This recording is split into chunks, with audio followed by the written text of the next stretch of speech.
You don't hear nothing because I'm not talking. Can you hear me now? Blink twice if you can hear me.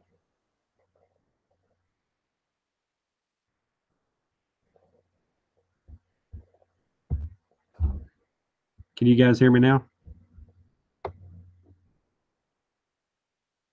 Okay, good. Polo, can you hear me? Earth to Polo?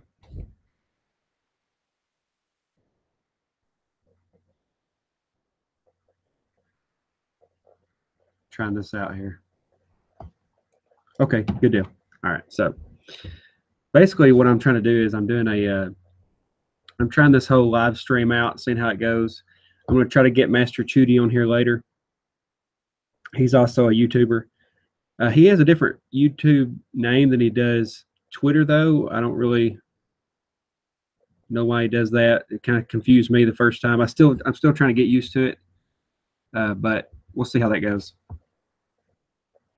But I figured I could start this up, goes, and then kind of see how you guys react, and then maybe answer some questions that you have about everything. What y'all think?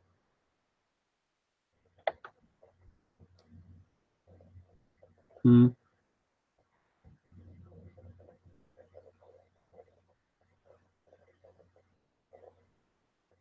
Let everybody kind of fill it up here.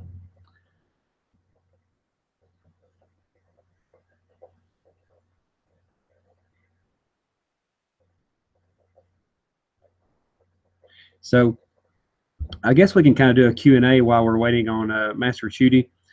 If you guys got any questions you want to ask me, comic book related, uncomic book related, maybe about current events on Twitter.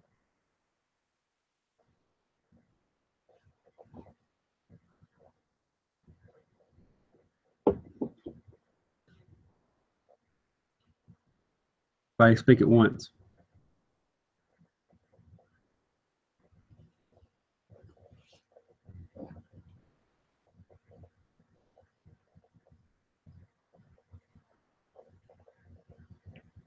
Did you get those links I sent you?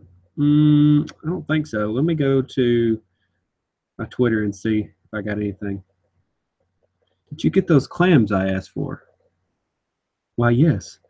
I got everything on that list you gave me.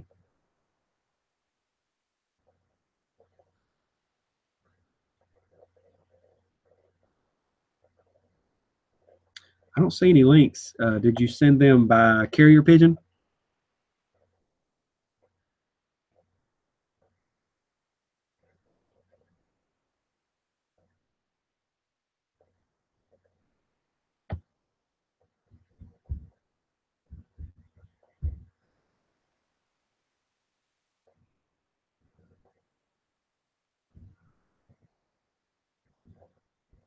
Here.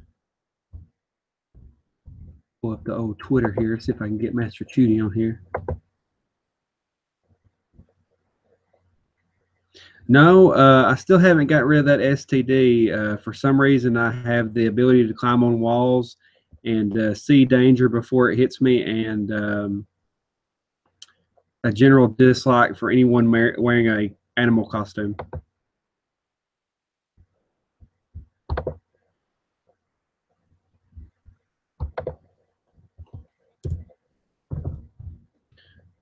Judy on here. See if I can get old your boy Chudi.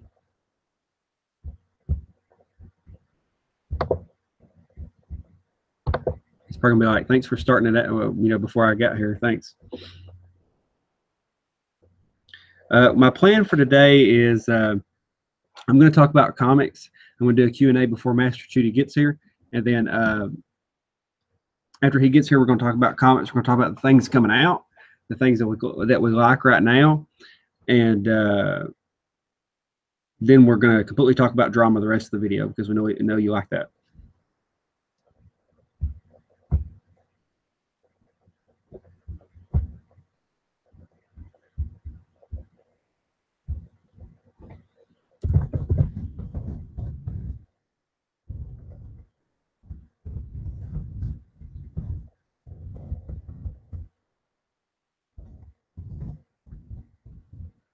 Typey. I'm gonna send this to MasterChudi and see if he gets it. You know, if we're not able to get him on here, we can still talk about other things.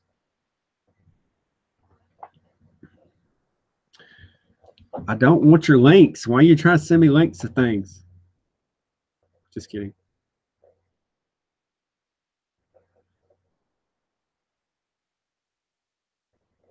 Are you sending them to my Twitter, or how are you sending these things?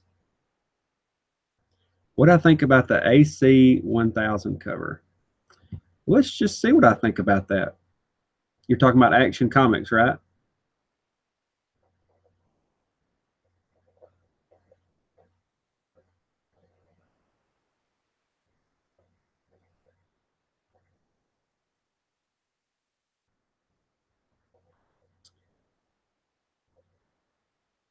Okay, let's look it up here.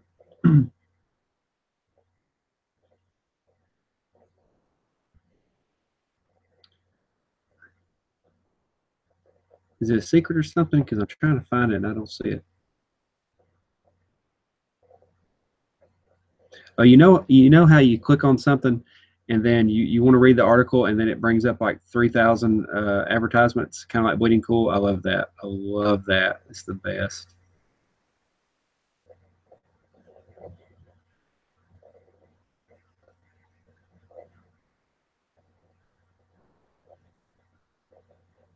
Is it the Action cover, Action Comics cover? Is just the blue and the white, like the silhouette of Superman?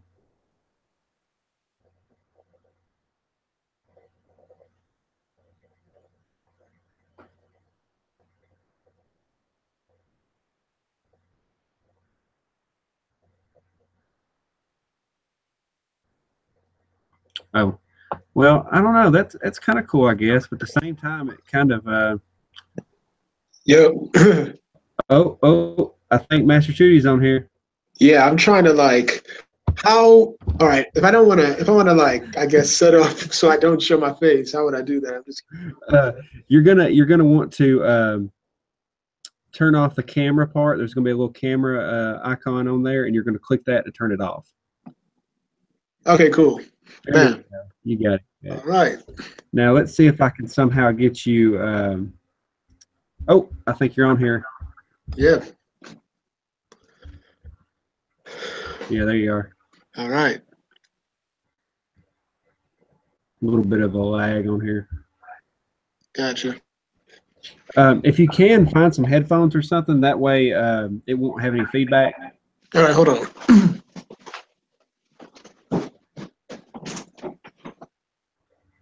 Yeah, it's a shoulder reveal. That's all you get right now. You got to pay extra for the rest.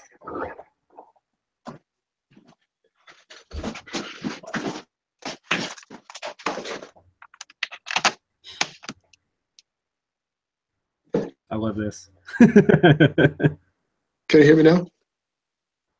Yeah, I can hear you. All right, cool. Phone's on.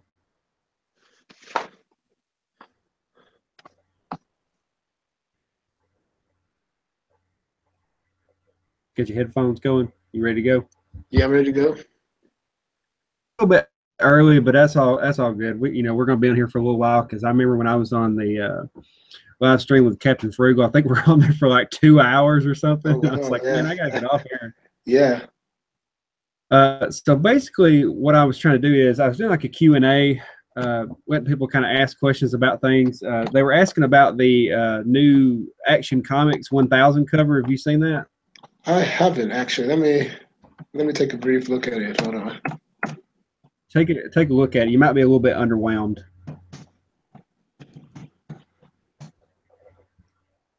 Yeah, if you pay a little bit more, you get a neck tease next time. Like you just got his shoulder this time, but next time you might see his neck.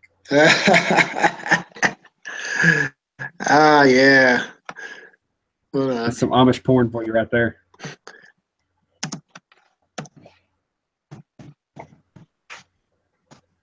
Welcome, MK Geiger? Is it Geiger? Hold on. Is the cover just a bunch of Superman? No, the cover is a blue silhouette of Superman, like picking up the car from the classic first issue. It just says 1000 at the bottom. I gotta. I thought it was like a generic image that they just input for the time being, but that's the actual cover. I don't know how I feel about that.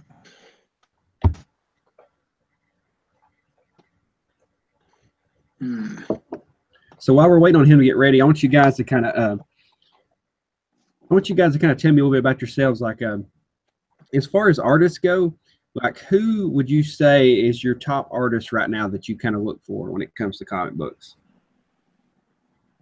Just put in the comments there.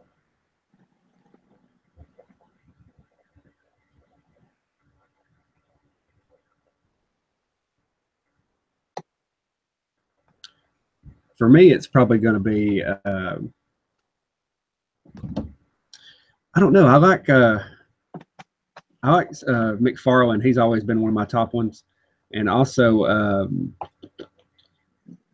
I like Greg Capullo, but not so much as the artist as I do, who he is. Like he's a pretty good artist, but he doesn't just blow me away. The same goes with Ethan Van Sciver. Like I like his stuff, but I think I like him better. You know what I mean?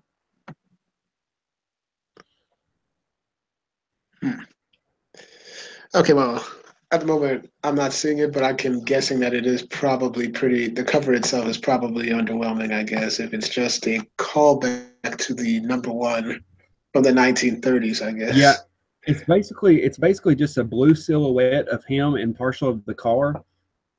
And then it's got white letters, Action Comics with a white background, and then a red box at the bottom that says 1000. Well, hopefully the story is good, though. Yeah, I think the story is going to outweigh the cover. Like, as far as I asked them this, but as far as artists, MasterChudi, who do you think is on your top 3 of comic book artists right now? So 1, 2, 3, go. I have to say, I'm being a bit biased, but I'd have to say one of the artists, Dexter Soy, who does Red Hood and the Outlaws, I think is pretty good. I really appreciate his art.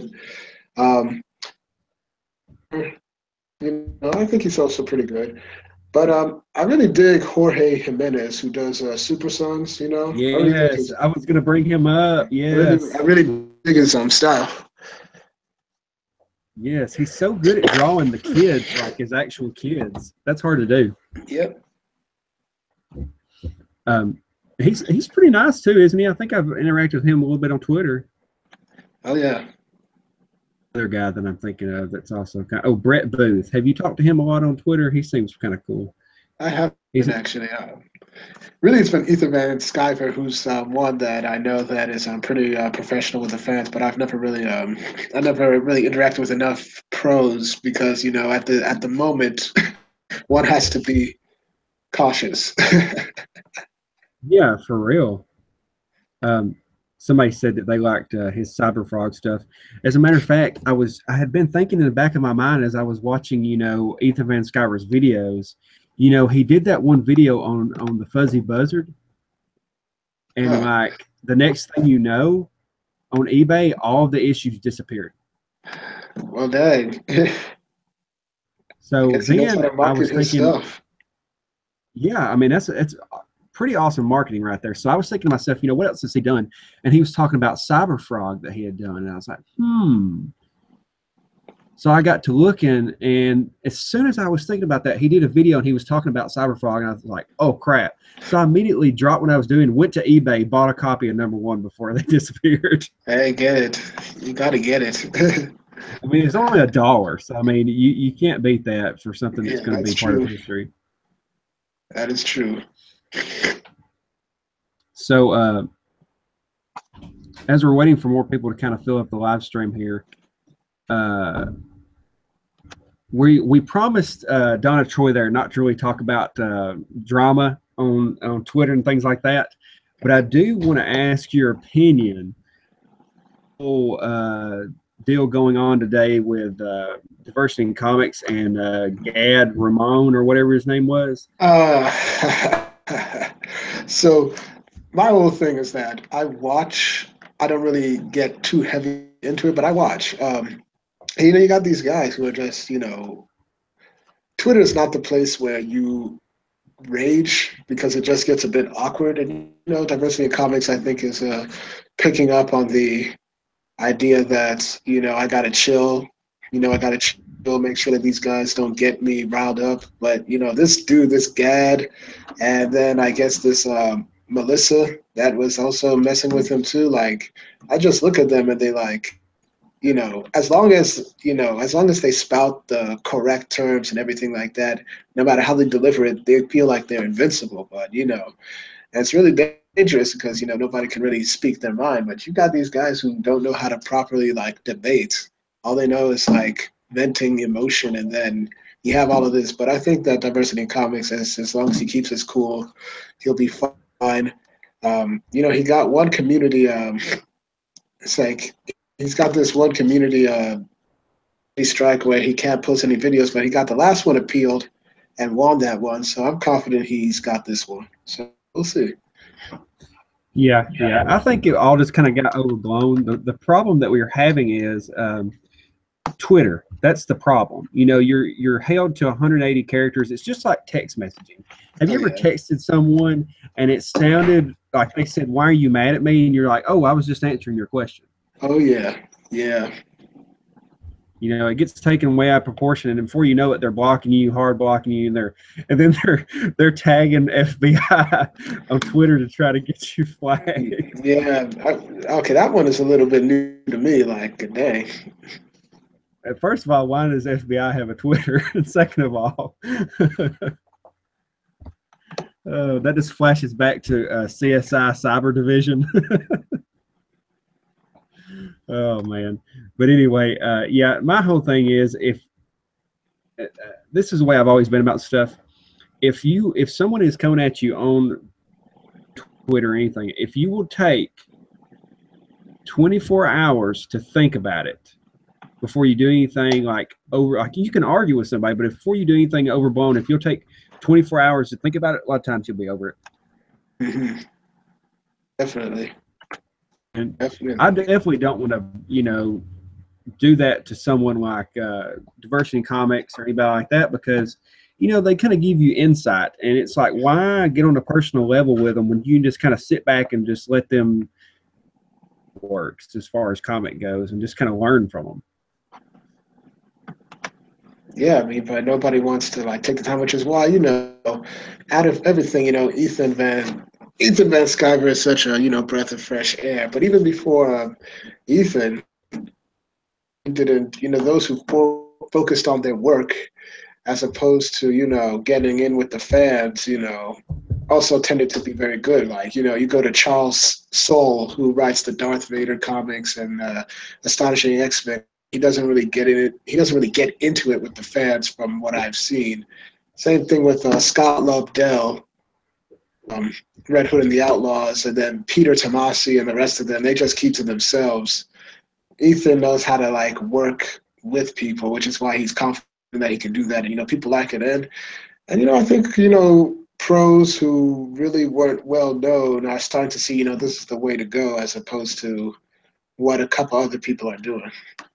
Yeah, I feel the same way. Like when Ethan is talking on his videos, first of all, he almost puts me to sleep because he has one of those radio voices. Oh yeah, but definitely. Also when he's talking and he's telling you things, you're listening because he has a way of talking to where you respect him. Oh yeah. It's almost like when your dad is talking to you about something, and you're just you're not really scared, but at the same time you're kind of like, I need to listen to him. This is important. Of course, yeah, same. I definitely agree with that. Like, and Ethan has done a very good job about it. I know that he gave a comment on one of my videos when I reviewed the Dawnbreaker from the Dark Knight Metal tie-ins. Like, he just popped in and said, subscribed, and I was like, wow. I was like, wow, man, thanks. I said that was awesome. So I appreciated that, and he he loves interacting with the fans. He does his thing, and I'm always there to support him. Like, which is why I bought the Dawnbreaker actually. So yeah. Yeah. Isn't that sad though that you're just so forward by someone interacting with you as a comic book pro, because everybody's usually so mean to all the fans? Oh yeah, definitely. He commented on one of my, or he commented on my link to my video about the Dawnbreaker video, and then when he did a Periscope that night, a sketch, I commented on there, "Hey, great job." And he's like, "Oh yeah, you're the guy that did the review on my comic book, aren't you?" He goes, "Aren't you Underground Geek or Underground Zeke or something?" And I was like, "Whoa." Well, man, he gave you that good shout out, and that was great, man. That was great. It's great, and it, but getting back to comics, I started this whole pull list where I'm doing a video on Tuesdays before comic book comes out, Oh yeah, and I'm trying to give everybody the heads up on what's coming out and what's good because people hate wasting money, and I know that the economy is kind of rough, oh and yeah. comic books keep going up; they keep getting more expensive. So basically, what I'm trying to do is I try to let everybody know what's going to be good and kind of what to look out for. So, do you want to kind of fill people in on what you're going to be picking up tomorrow? Yeah, sure. So, I did watch your pull list, and definitely we have some of the same ideas. I'm very specific about what I buy. Mm-hmm. So, and sometimes it's my own personal taste, and sometimes it's good quality. But in terms of DC, I'm definitely going to get Batman the Merc, that metal tie-in. Going to get the Flash number 33, which is another metal tie-in. Teen Titans, going to collect me that as well. Then there's another one. There's another one that's coming out. Hold on. Not mention three. You're cutting out a little bit. Oh yes, and yeah, Nightwing and the New Order. Because I Oh, okay, because yeah. I missed the second one. The second one it's sold out at my shop, so I was like, oh, definitely getting number three. And because I'm a Star Wars fan, and I'm getting Mace Windu, Jedi Knight of the Republic, number three as well. But once again, Marvel as of that week has nothing of value to me. For example, Yeah. nothing of value. I wouldn't. I like. For example, what is it for tomorrow? Apart from the Mace Windu book, which I'm getting, what you got? America number 8. America Oh gosh. Chavez number 8, and I know best believe that when October numbers come out, number 7 will dip. I am confident it will do that. It's going to be a huge hit on its sales. You've got X-Men Blue, which I'm on. You've got Jean Grey, Yeah. which I haven't touched. And eventually maybe I will hit these points. And you also got Amazing Spider-Man number 790, which I'm like, I don't know. You got Devil Dinosaur, Moon Girl Devil Dinosaur number 24, and that's not doing hot either, even though it's not supposedly as bad as the others, which is Yeah. intriguing. But the thing is, it's because of the association with Marvel that I'm so hesitant to like get their comics. Like it took me a while to just even take in Venom, which I've enjoyed very much. But I was like, why not Venom? I tried with X-Men Gold, where it's just been missing a Hmm. lot, Yeah. which is why I've given up. But next month, I've been trying the Spirits of Vengeance, which I pretty much liked as well. But so far, these are not good. I grew up with Marvel by watching the animation as opposed with the comics. And I loved the animation when I was a kid, and I was like, oh, maybe I should get into the comics as I got older. Like, I watched X-Men the animated series, I watched Spider-Man Yeah. the animated series. I got a little bit of feedback. Are you wearing your headphones? Oh yeah, Still good. Okay. It's not doing it now. It was doing it. It's like flashing back, really weird. Anyway, okay, X Men yeah, animated series. Yeah. yeah, animated series, Spider-Man the animated series, X-Men Evolution, and I'm just talking about Marvel solely. Like I also, I know last summer I decided to say let me watch all the animated stuff. I even watched I watched the '90s Fantastic Four, the '90s Iron Man animated series, the Silver Surfer series that was also in the '90s as well. X-Men Evolution mentioned that. Wolverine and the X-Men. Here's What? Earth's Mightiest Heroes. And coincidentally, this isn't. I don't think it's a. I don't think this is just like a coincidence. Like that 2012 thing when they started is when I saw the animation quality start going down with Ultimate Spider-Man, Hulk and the Agents of Mhm. Smash, and Avengers Assemble, which okay now, but when it started off, it was like a real downer. Like the animation, like good animation, it's just fallen off the wayside because they don't even take their audience seriously, and now nobody likes the animation. Whereas with DC, it's kind of I don't want to say it's suffered that. It's about finding a market that'll take it because even with DC, I watched Batman the animated series, of course, and then Superman the animated series, Justice League Unlimited, Static Shock, Young Justice, Green Lantern the animated series, Beware the Batman, Yeah, there was just a good stuff back then, and now animation is falling, but luckily DC still has its original animated movies, which are still good and take the audience serious. And Young Justice is coming back, so But but man, Marvel Comics is like I didn't expect it to be bad because when I saw my first Diversity of Comics video, I was like, oh, what? Marvel can't be that bad. Until then, I just started seeing his reviews, and it was like, oh yeah, it's that bad. It's that bad. yeah, because that's kind of when I started kind of coming back into comics, um, and then I started reading them, and then he started reviewing them, and I was kind of fact checking my opinion to his opinion, and we had close to the same opinion, and I'm like, something's going on here, and then more and more and more people started coming in and saying these books really suck, and I was like, maybe it's not just me. Yeah, man, it's a real shame. Hold on. Oh, hold on. Yep. Are you gonna be here at 9? Probably not. No? No. Okay, cool. All right. All right. Yeah. Hey. Yeah. Sorry. Sorry, man. Sorry. Somebody just knocked on my door, but it's cool. It's cool. It's cool.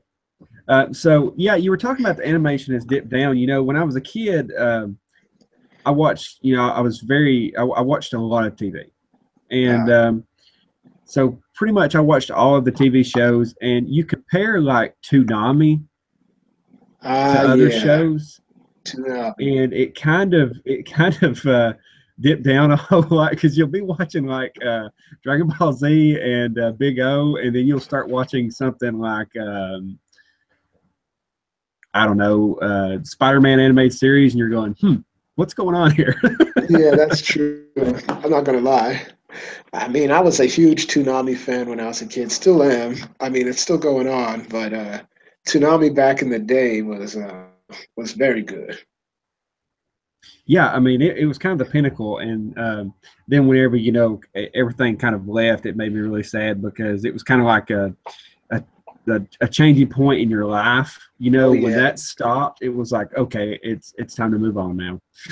true. But funny enough, But Cartoon Network was like, oh, we need to bring back Toonami. yeah, and they tried to bring it back like 4 or 5 times, and it just wasn't the same. Now they got Toonami, and they're pretty much playing the old shows that you used to watch anyway. Oh yeah, I mean, well, I know that they're showing Dragon Ball Super and then Dragon Ball Z Kai with the Buu saga right now. I mean, I have to get back in it, but they're showing a lot of other good shows because anime is at least still like a good focal point. Yeah, Yeah. it is. Oh, go ahead. No, no, no, no. Yeah, I was done pretty much with that part.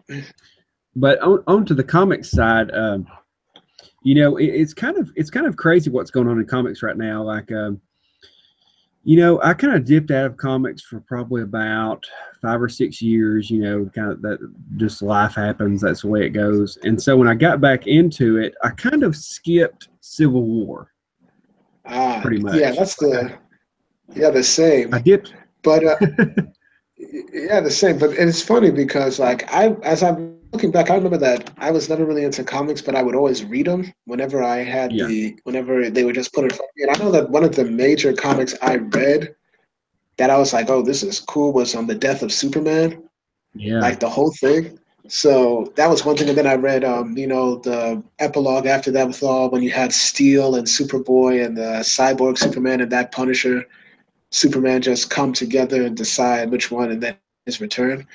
So I thought that. So I was like, these are good comics. But yeah, I never read Civil actually. Never had the chance to. And then as I started getting back into comics, I was like, okay, let me get back into it, check it out, and That's actually what I've been doing actually. yeah. Well, I'm trying to go back and kind of read some of the stuff. Like I downloaded off of Comixology. I got what was it? Iron Man and Thor God Complex. Oh, So I'm going to read that. I'm just kind of picking random things, whatever's on sale. I just go in there and get and read, or if somebody gives me a recommendation, I'll read them. Like I've started reading different Batman stories because there's a lot of Batman stories that I missed, and so I'm trying to get back into that. I'm probably going to yeah. read Nightfall all over again Uh, and kind of get reacquainted with that. yeah, actually, a couple months ago, I think it was last year. I actually bought Batman Hush. You know the Hush story. Yeah, So that did you was watch pretty my good. review on that? Oh, I haven't. I didn't know you. I'll have to check it out. Thanks. Yeah. Thanks for not Also, watching and that. I yeah, I know it is unfortunate. But one thing that also stood out to me was that I really dug. I don't think I ever finished it, but I read a lot of it, which was No Man's Land, which I thought is a pretty good story in my opinion. Oh yeah, that was that a Chuck Dixon book. I believe so. Yeah. Yeah, so there's a bunch of the Chuck Dixon stories that I didn't get to read, so I'm trying to go back and read them.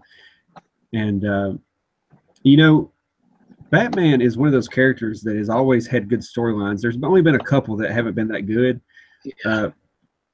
because mainly the same people have always had their hands on him, and they really know how to write. And Batman Hush, everybody played that up really big, and I don't want to run it down for you, but I knew who the bad guy was within the first or second issue.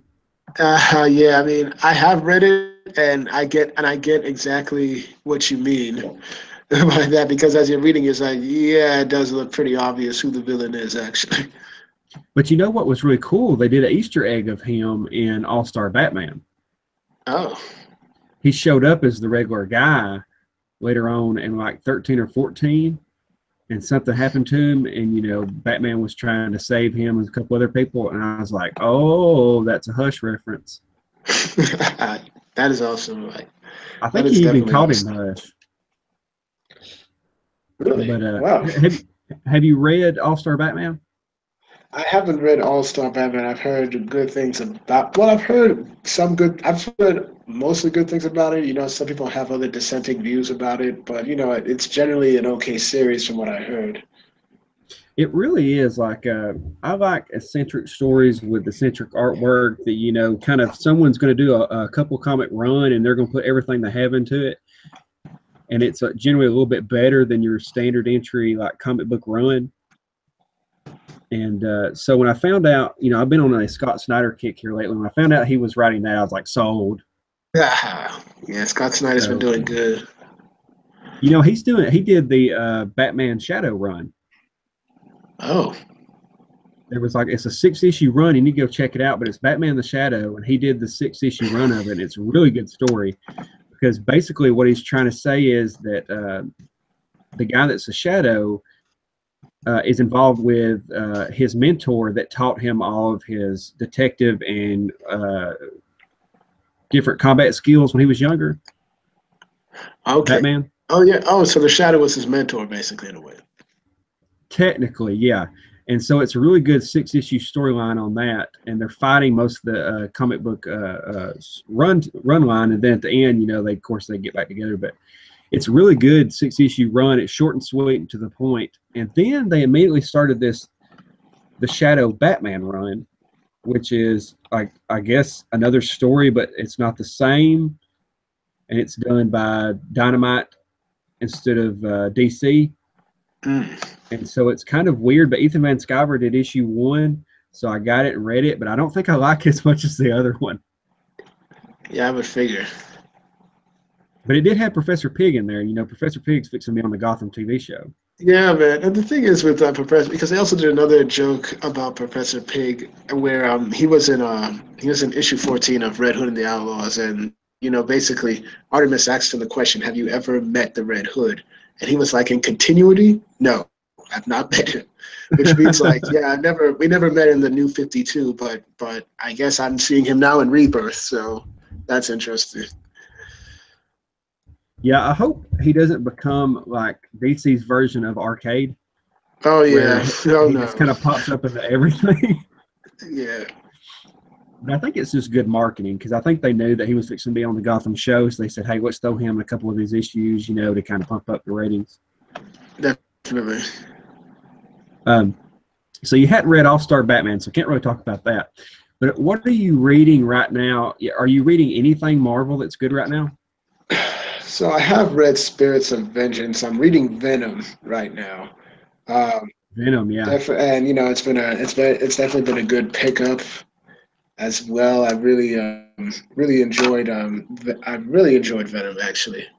I think it's one of the better Marvel books out there. There are a bunch of other books that I should be checking out, like, and I want to touch it, but it's like, ah, I don't know. But I have to say, a lot of the reviews I've seen, it's like, but definitely Venom has been one. Spirits of Vengeance, I picked that up because I'm a huge Blade fan, huge Ghost Rider fan. Love the darker aspects of Marvel, which, funny enough, I don't think Marvel is really destroying as much as they could, or one would Mm-hmm. think. Yeah. I mean, except for maybe and I don't even think they messed up Johnny Blaze in Iceman when he appeared in #7. Mm-hmm. I'm just gonna. He was just like, I don't care, basically. But Ghost Rider is largely still intact. Blade was Blade in that one, so I was pleased with that aspect of it. I hate when they have two of the same characters in a run together, like when they have both of the Ghost Riders hanging out with each other. You know, I don't like that because I feel like there should always just be one. When you have Yeah, there multiples, should you only take be. away from Yeah, I mean, from the story aspects, technically there should only be one Ghost Rider because when I first heard that when Robbie Reyes, which is the new Ghost Rider, apparently first appeared, I was like, Johnny Blaze, like he was released from the contract because that's. Yeah, because you know they did that comic book run where it was somebody else for a little while. What was his name? I think his name was Danny Kitch. Yeah, I think it's something like that. Yeah, he was the Ghost Rider. I don't think it did very well, but he yeah. was the Ghost Rider for a little while, and then you had that woman Oh for yeah, a couple of issues. I heard of her. Yeah, she didn't She was last too long. No, she was on the Circle of Four, which was really good in the Venom run, but she was just a backup character, and Johnny Blaze was telling her what to do.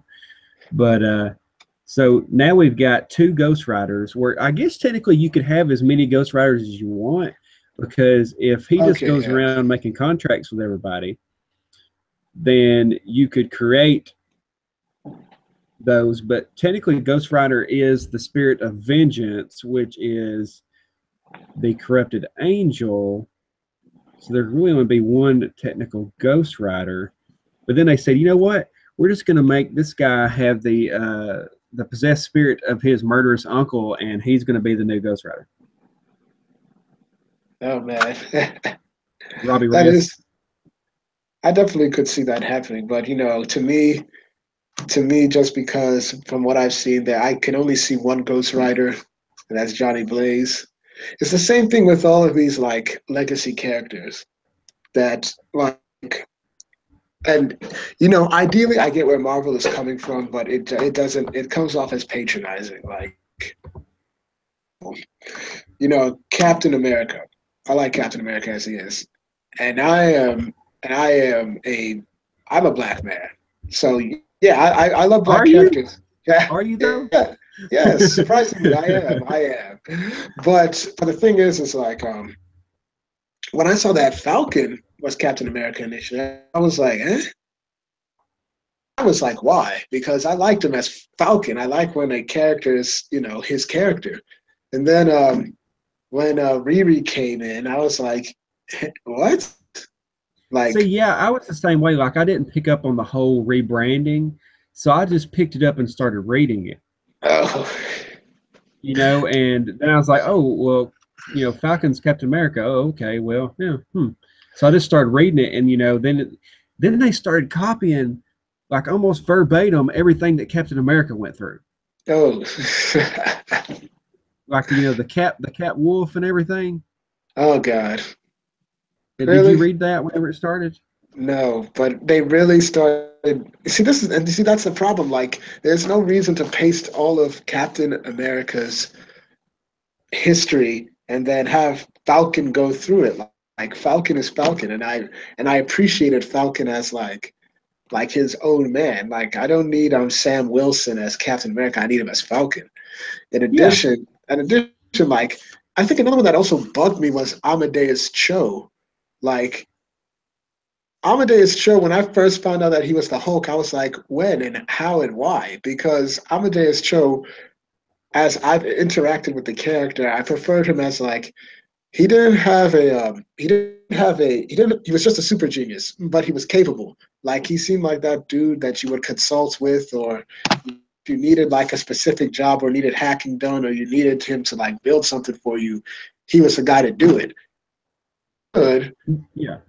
as Amadeus Cho. When you make him the Hulk, like, okay, he's a super genius who can somehow control the Hulk better than Bruce Banner, and he It has has to all be of better. his It has to be better. personality,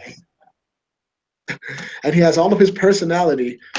You've essentially like made him like unstoppable, but everybody's like, oh no, he can't be unstoppable because that wouldn't make any sense. So we have to make him a, like a bumbling buffoon at times, which is an insult to his super genius. So Hmm.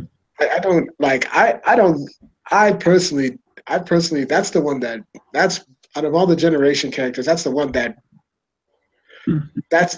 bugs me the most. Like, I'll tell you why in a minute why they've done all this from a business standpoint.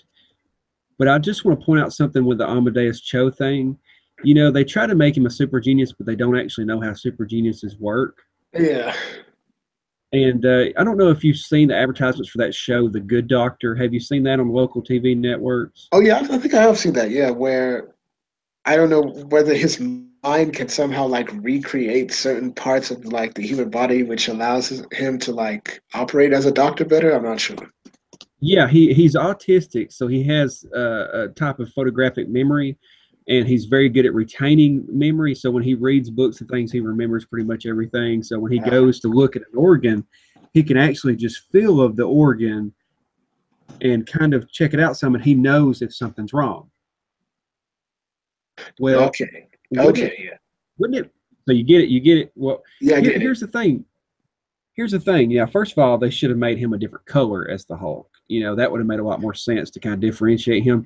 They have all these colors in the spectrum. They could have made him any color, but why not make him a super genius that has some kind of mental disorder that makes him inherently smarter? Study up on what all that means. Make him maybe autistic or one of the other things. There you go. There's your diversity plug that they keep talking about. And they could Yeah. have done this storyline to where he's super smart because of this mental disorder, and he's also the Hulk. You know? Yeah, that would definitely make more sense. Like, give him some flaws. Like, give him some Hmm. flaws. And then you have the other characters like the whole thing, and don't even get me started with the X-Men. Like when when I see a young Jean Grey, I was like, eh? Young, and I know this Yeah. whole thing about Beast apparently doing some mysticism to or time traveling type of thing to bring all the younger versions of each of the X-Men back or the original X-Men back. Mm-hmm. like young Cyclops, young Jean Grey, young Bobby Drake. You know, I'm like, what was the point with this? And yes, I guess because Marvel, which is now Disney, is like, oh, we don't have the rights to X-Men, so let's just bastardize them in any specific way.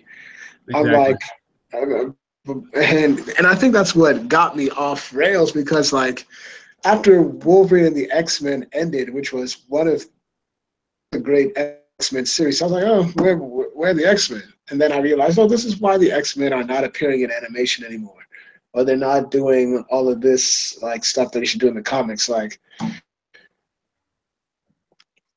there was one good X-Men story that I read where it was a comic based on Wolverine and Kitty Pryde, where Kitty Pryde was kind of Logan's apprentice in the whole thing. Like Kitty Pryde was under Wolverine's tutelage, and it was some of the best. And I think it was like it was in the 2000s, like, and it was some of the best ever seen. Like you could connect, you could see like a mentorship between Wolverine and Shadowcat, which I liked very much. Now this Shadowcat, Well, they have to kill it. They have to kill everything you like. They have to change it because it doesn't. They don't like the way they are.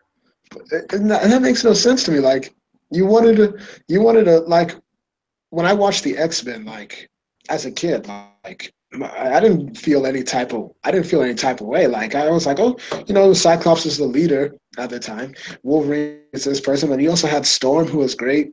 You also had Rogue. He also had Gambit. In fact, like my first Marvel character which was pretty much I grew up on the X-Men before I started getting into other Marvel characters. I loved Gambit. Gambit was like my favorite X-Men. I loved Gambit, what he did, how he operated. I loved his powers. The exploded cards were just cool and everything. And then I got to learn more about his powers. Gambit was always like my guy, always my guy. And I love the X-Men for what they were. And they can always add more people. And, even in the animated series, they had Bishop come in naturally and everything was good. And you thought each of these characters were capable. They talk about lack of strong females like Callisto of the Morlocks, Storm. Like they Mm-hmm. both Storm and Callisto fought to see who would lead the Morlocks, and Storm won. But it was like a fierce battle, like for leadership. Yeah. And like and it was done in a natural way. It was like it wasn't like any of the male Morlocks were like, oh, no, okay, let our women handle this, and let's give them this chance. No, they're like, Callisto is our most capable fighter, and Storm at the time was the only X-Men there at the point, so she was like, okay, I feel there's something wrong with the Morlocks, so I'm going to challenge you for leadership. They fought, and Storm won that leadership, and she was powerful. And I don't know what they're doing to Storm now because when I read, I think there was an issue of X-Men Gold where one congresswoman told Kitty Pryde, you were the only person I feel who could go before Congress and talk about this issue. And I'm like, Storm is right there. Not only is she older than Kitty Pryde, she's more powerful and has been a leader of the X-Men, and she's the most diplomatic person. Why didn't you call her? Yeah. Exactly. And then Professor Xavier's dead 5 different types of ways. So I don't know when they're ever going to bring him back into continuity.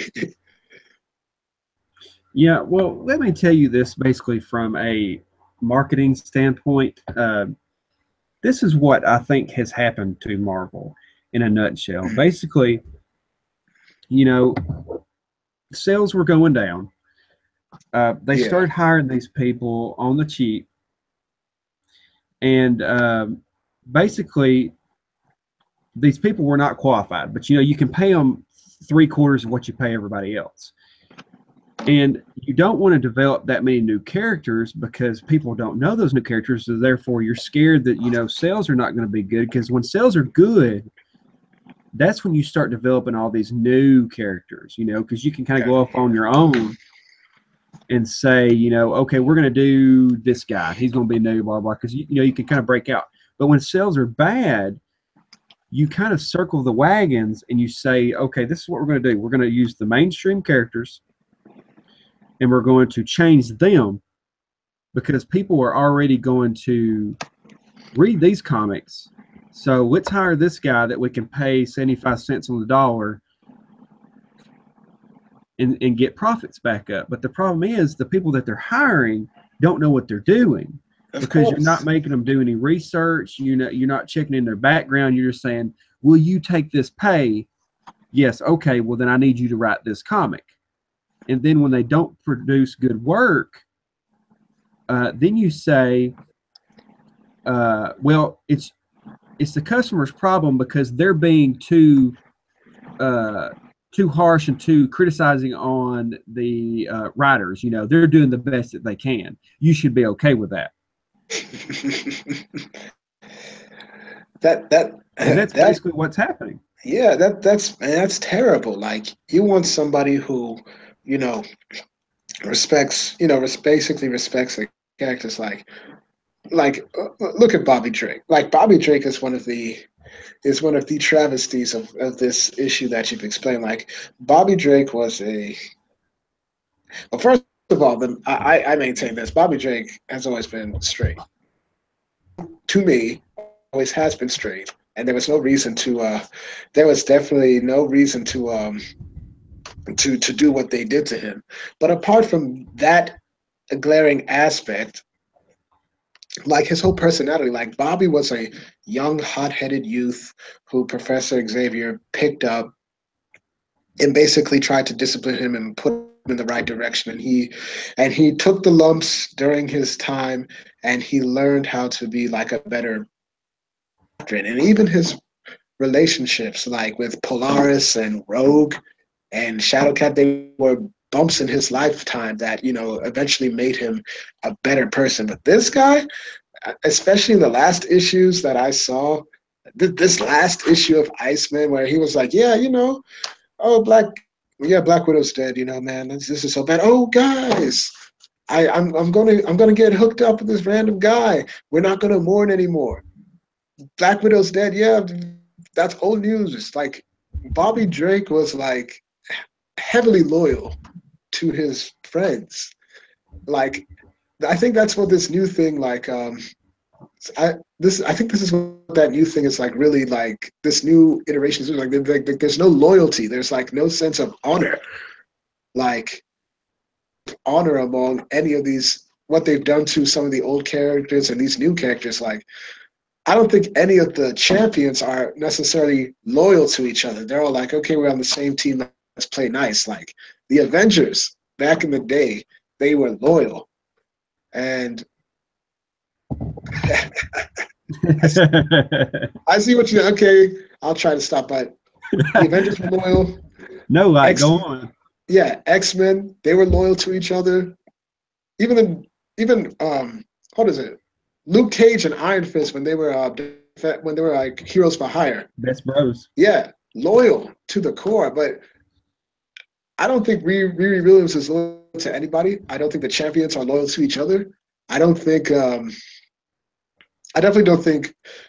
I don't want to say this about Miss Marvel because I still feel like Miss Marvel, Kamala Khan, has good potential to be a very good character because at least she was starting off well. Most potential for redemption of like saying, oh, we can this, like, she's the only character I think that can be fixed if Marvel decides to do anything. I still think there's a chance for her to actually be redeemed as a great character. Yeah. Hey, Nerd Wonder, thanks to diversity in comics and this Victor guy, I don't think she can be redeemed. I think she's gonna. I would hope that she becomes a villain because it now suits her persona. But that's my own piece. Yeah, but well, you could fix these pretty easily. You could fix these characters if you wanted to. The problem is they're giving these people these characters very quickly, and they want them to move very quickly with the storylines and get to these big events. You got to hurry. We got to do this event. You got to put champions together right now. We got to get this going. Wait, there's And another event coming up. Marvel has no, another event coming up. no, but basically, you know how they've been doing event after event after event, basically with these characters, and there's no like character development so far. If you would take like, you know, when they were starting Miss Marvel with Camilla Khan, if they had put her basically just always with Captain Marvel, and Captain Marvel just kind of she could be shadowing Captain Marvel to kind Hmm. of show her what to do, and maybe the first 10 issues be her basically just trying to live up to her and failing all the time, and then Captain Marvel just getting madder and madder and madder, but at the same time trying to show her. To me, that would be a lot more interesting than what they're doing right now. True. And I think there was another avenue that people thought that, Kamala Khan could have like a very, not necessarily Spider-Man like origin, but basically have her be a street level hero. Like, just like she doesn't need to be on the Avengers, she doesn't need to be in space, she doesn't need to be doing all of this stuff. She could literally just be like, I'm going to fight crime. Maybe there's going to be some type of huge robbery. Street level. Yeah, street level kingpin, not the kingpin, but like somebody who's like causing trouble in her like area, and basically build up, have her meet, like other characters. You see, Dark Philly, I would agree with that, but she's now the leader of the champions, and they're now teaming with the Avengers and under the command of her lord, um, Miss Captain Marvel, Mighty Captain Marvel. mighty You Captain put some respect Marvel, on that. doing all sorts of oppressive actions against the people of her own state, jailing them. Her own friend got into a coma because of that, and at the end of the day, she didn't even have the backbone to stand up to her idol. But hey, that is what it is. And then Yeah, Captain Marvel has also suffered, like seriously suffered, man. yeah. You know, you could do that, and that's what's so sad. You know, these people. I really think that these people are so afraid. Like, I think that these higher ups are telling these writers, "This is what you're going to do. This is what I need you to do. Just produce." Yep. Okay. And they're not really giving them any freedom to write, because if me and you can figure this out in 10 minutes, they could figure it out too. You know, even if they were sheltered people, they have a little bit of common sense. They could figure it out. So I think that they're really just, these guys are finger puppets that they're just telling to do, you know, to get their paycheck. Oh yeah. And like, you know, with Miss Marvel, you know, you could do that with the Captain Marvel. You know, she could shadow her. You could do Captain Marvel to where she's kind of fighting people like just up above Miss Marvel, and maybe she shows up every now and then to help her. Like Miss Marvel could have some kind of device that she could push when she was in danger to get Captain Marvel to help her, things like that, you know. And I don't know. It's like they don't want to write any better. I don't, Yeah. and they give them these weird freedoms where they can mess the characters up, but they can't do anything good with them. Uh-huh. You know, it's just odd. And when you get back to Miss Marvel, I mean, sorry, Captain Marvel, the funny thing is like if you had introduced Kamala Khan while Carol Danvers was still Miss Marvel, Hmm. actually take them. And so that would have been a little bit better, because I remember Carol Danvers as Miss Marvel, and then I was shocked to say, oh, she's Captain Marvel now. And her original designs as Captain Marvel were like, she was a beautiful woman, and and we've seen what's been happening with what Marvel's been doing. He did the same thing, like huge, almost tomboyish looking girl Yeah, who used to be a very beautiful girl. You have a young Jean Grey who looks like the girl a next door. miserable teenager when she was an adult, was one of the most beautiful women Hmm. in the Marvel universe. Luckily, they haven't done anything to Storm and Rogue. Now, basically the girl, like I was watching Deadpool last night. It came on, so I was watching like halfway through. And you know the girl that plays Negasonic Teenage Warhead. Yeah. Teenage Warhead, that they completely messed up the character. Like the character worked. I still liked it. You know, the abilities made more sense with the name, so I was like, whatever. But you know, her looking like she did looked better than the characters they have in the comic books right now. Okay, yeah, because I'm not gonna lie, there's some girls who do look like that, but on average, no, no. Generally, you have a lot of beautiful girls out there who look good, and you did it, and you ended up de-beautifying one of the most beautiful women in Marvel, which is Carol Danvers. You de-aged Jean Grey to the fact that you're hoping that she grows up to look like the older Jean Grey. You who else have they ruined? Like Shadowcat? They've systematically like destroyed every one of them. I don't know why you would do that. And you're talking about oh, these were all strong, capable women that Mm-hmm. were beautiful, confident, and everything like everything. When I you don't think the higher ups. I don't think the higher ups really care that much as long as they sell comics. but the thing is that they're not like one of my favorite images of Jean Grey is when she's in her black dark phoenix suit. I think that is one of the most I've ever seen of Jean Grey. And Yeah, and like oh, I don't even know what's going on anymore. Then the same thing, like you don't see Enchantress, you don't see you. I haven't seen Enchantress at all. Like, and I really liked Enchantress, like from Thor. Like you don't see her at all. You don't see her in almost any other Thor medium. You don't even see her in the movies, which is something I've been waiting for. Like, like where is Enchantress? Even though they're now putting in they now have Hela coming in, which is should be interesting. But I will say that Thor Ragnarok. somebody just did a review of that Thor Ragnarok. I think it was Mank Geek. Just did a Ah, review of that earlier because he went out and watched it, and he didn't want to do any spoilers, but he said it's really good. okay, okay. And I would say, and I would agree with that because I felt that one thing that they did was that they got Hela very well. I was like, oh my gosh, this is Hela right here. Like she's Mm-hmm. looking evil, she's looking powerful. I'm like, yeah, I was like, okay, yeah, this looks good. But I just hope that Marvel's movies, it's only a matter of time before their movies are going to not do well if they decide to start adapting their current storylines or vaguely start adapting them. And that's my fear because with this new Captain Marvel movie coming out, that Marvel's like, okay, it didn't work on paper, but let's slip in a little bit of Civil War II into this into this cap. And they've already done Civil War technically, so they're going like, oh, let's do Civil War II and apply everything Yeah. too Did you bad see? Did you into see the my movie. video where I was talking about her? Oh yeah, oh yeah. It's something's going to happen with that. That may be their first flop.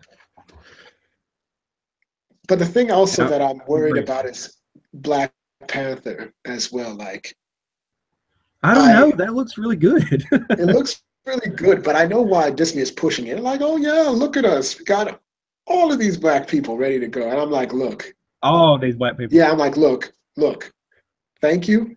I just want to see a good Black Panther movie. I want to see T'Challa and Claw battle it out and see where it goes from there. But I think you're generally right. I think Black Panther will do well. I think it'll be fine. But yeah, I think. But the one thing that really disturbed me was, Spider-Man: Homecoming, which I gave a B. I thought it was a solid B movie. Hmm. It was just a solid B. But it wasn't like the best Spider-Man movie I ever watched. Like I still prefer Tobey Maguire's movies because Spider-Man was like a miniature Iron Man. Like Hmm. my suit is made and patented by Tony Stark. Like, how is it that Tobey Maguire and Andrew Garfield can construct better looking suits, by the way, and you had to have yours bought and built by Tony Stark? Like that's what Yeah, got me. it kind of took it away. He basically become his godchild at this point. And then at the end of the movie, he was like, "I got an even better suit for you." Yeah, and I like that he didn't take it because I really wanted like I'm big on tech. I like tech stuff. I like tech anime. I like tech shows. I love new gadgets. And so I was totally for him getting the new suit, but at the same time, it would have took away his street level value and it would have made him something else. I'm kind of glad he didn't take it. Yeah, definitely. So Kill Slam is like, what did we think of Ant Man? I would say this about Ant Man. Like, I was It's one of initially, my favorites. yeah, it definitely was one of my favorites. Like, I was initially on it when I found out it wasn't going to be, when it wasn't going to be, how should I say? Because I really like Hank Pym as Ant Man. Then I found out that Hank Pym was kind of like an older mentor to Scott Lang, which Yeah, I you like know, that idea. but it worked. I really liked it. I really liked how the story was like a heist movie. Really, I mean, even though it Yeah. was against the major villain, off put that yellow jacket wasn't really yellow jacket, but it was still great. Like Yeah, they mess it up with the villains because they go full CGI a lot of times with the villains at the very end and go all out in a fight, just like they did with Iron Man 1. And the only thing that made Iron Man 1 good with the villain was Jeff Bridges. Like, I oh mean, yeah, Obadiah you, Stane. you can't mess up with Jeff Bridges. Oh yeah, I loved Obadiah Stane, definitely. You could have But gave Jeff Bridges like a mop handle and a bucket on his head, and he could have been the Ironmonger because he's just that good of an actor. oh yeah, definitely so. But I'm definitely excited about Ant Man and the Wasp. I think that if they keep the core of the first movie and still apply to the second movie, I think it'll be great. I'm Mm-hmm. just not sure who the villain will be in Ant Man and the Wasp. That's just the thing, but we'll see where that goes. I think another movie that I'm interested in from Marvel, if they're still doing any solo films, I would be privy to a. Ma'am, ma'am, you need to be embarrassed because that's a good movie. Oh Well, gosh, you should have watched it, man. Watch it, so, watch it, man. yeah, wait till we're done. Like keep watching this, but then go watch Yeah, it. yeah, definitely. But I think another thing is that I would be privy to another Iron Man movie. That's the last one because I will tell you, Iron Man 3. For the longest time, I really thought it was the worst Marvel movie they ever produced because you had me thinking, oh my gosh, I'm going to see the Mandarin with the 10 rings. And then Yeah, you pull up that crap where that makes me you mess, so mad. you messed up the extremist thing. You Yes. there's no Mandarin and like what is this? Like dang. But Well, I'll tell definitely you how you fix it. yeah. Oh, go ahead. But definitely oh no, I definitely want to hear how you would fix it because I'm curious. Here's how I would fix it in the next movie. Okay, I would have Iron Man develop a new suit, and it would be basically the extremists kind of combined with his latest suit. You know how his suit could change into different weaponry and stuff, kind of adapt, and he could turn it into like a samurai suit and all that kind of stuff in the comic book. Yeah. I would have him develop that new version, and I would have him name it Extremis, making fun of the guy that he beat in Iron Man 3. And then I would have the real Mandarin show up and be extremely like upset and angry that they use his name in vain, basically, Oh yeah. and have him come after Iron Man in that movie, and then Iron Man have to try to match wits with him and defeat him. That's what I would do. I think that would be definitely a good choice as well. I think so far, the Captain America movies have been solid, even though I think they might be done. I think they might be done. I don't know if they could ever do a fourth movie of Captain America. Yeah, that's because Riri's not going to be in that movie Oh, thank because God. we're gonna have Rhodey's niece come in, and we're gonna have Rhodey's niece basically help them out with fixing things like she did in Iron Patriot, and that's what we're gonna do.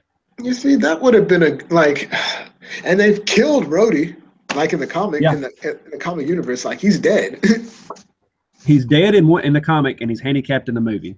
Yeah, I mean, he even though I think his handicap will be hopefully be fixed, I think that they'll find a way to like get him back into action.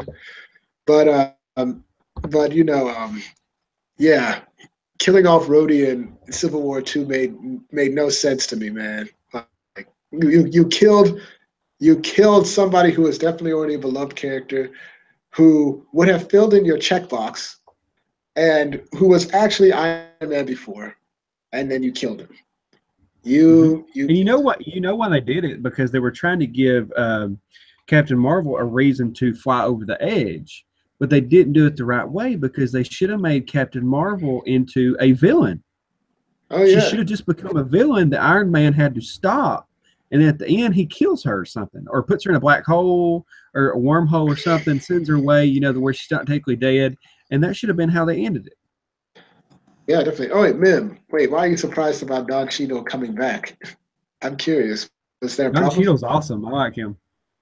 Yeah, I like Don Cheadle, I definitely. do feel bad though for the last guy though, Oh, because oh they yeah, I didn't even definitely ask felt him. bad for him. They didn't even ask him to come back, and they just recasted somebody else. And to be quite honest, that individual, I felt that he definitely looked more roady than Don Cheadle. Just in my opinion, I thought he was definitely a little bit bigger in terms of width than Don Cheadle, but Don Cheadle worked out fine. And oh yeah, Terrence Howard is his name basically. Terrence Uh, Howard, yeah, yeah, yeah, so I felt bad for Terrence, but he's doing okay. But he's got Empire, so it all worked out. oh yeah, but then I'm waiting for a proper Hulk movie to come out. Waiting for a proper Hulk because the last Hulk movie I watched, of course, was The Incredible Hulk in 2008, which I thought was a pretty good movie in my opinion. I thought it was a great Hulk movie. You had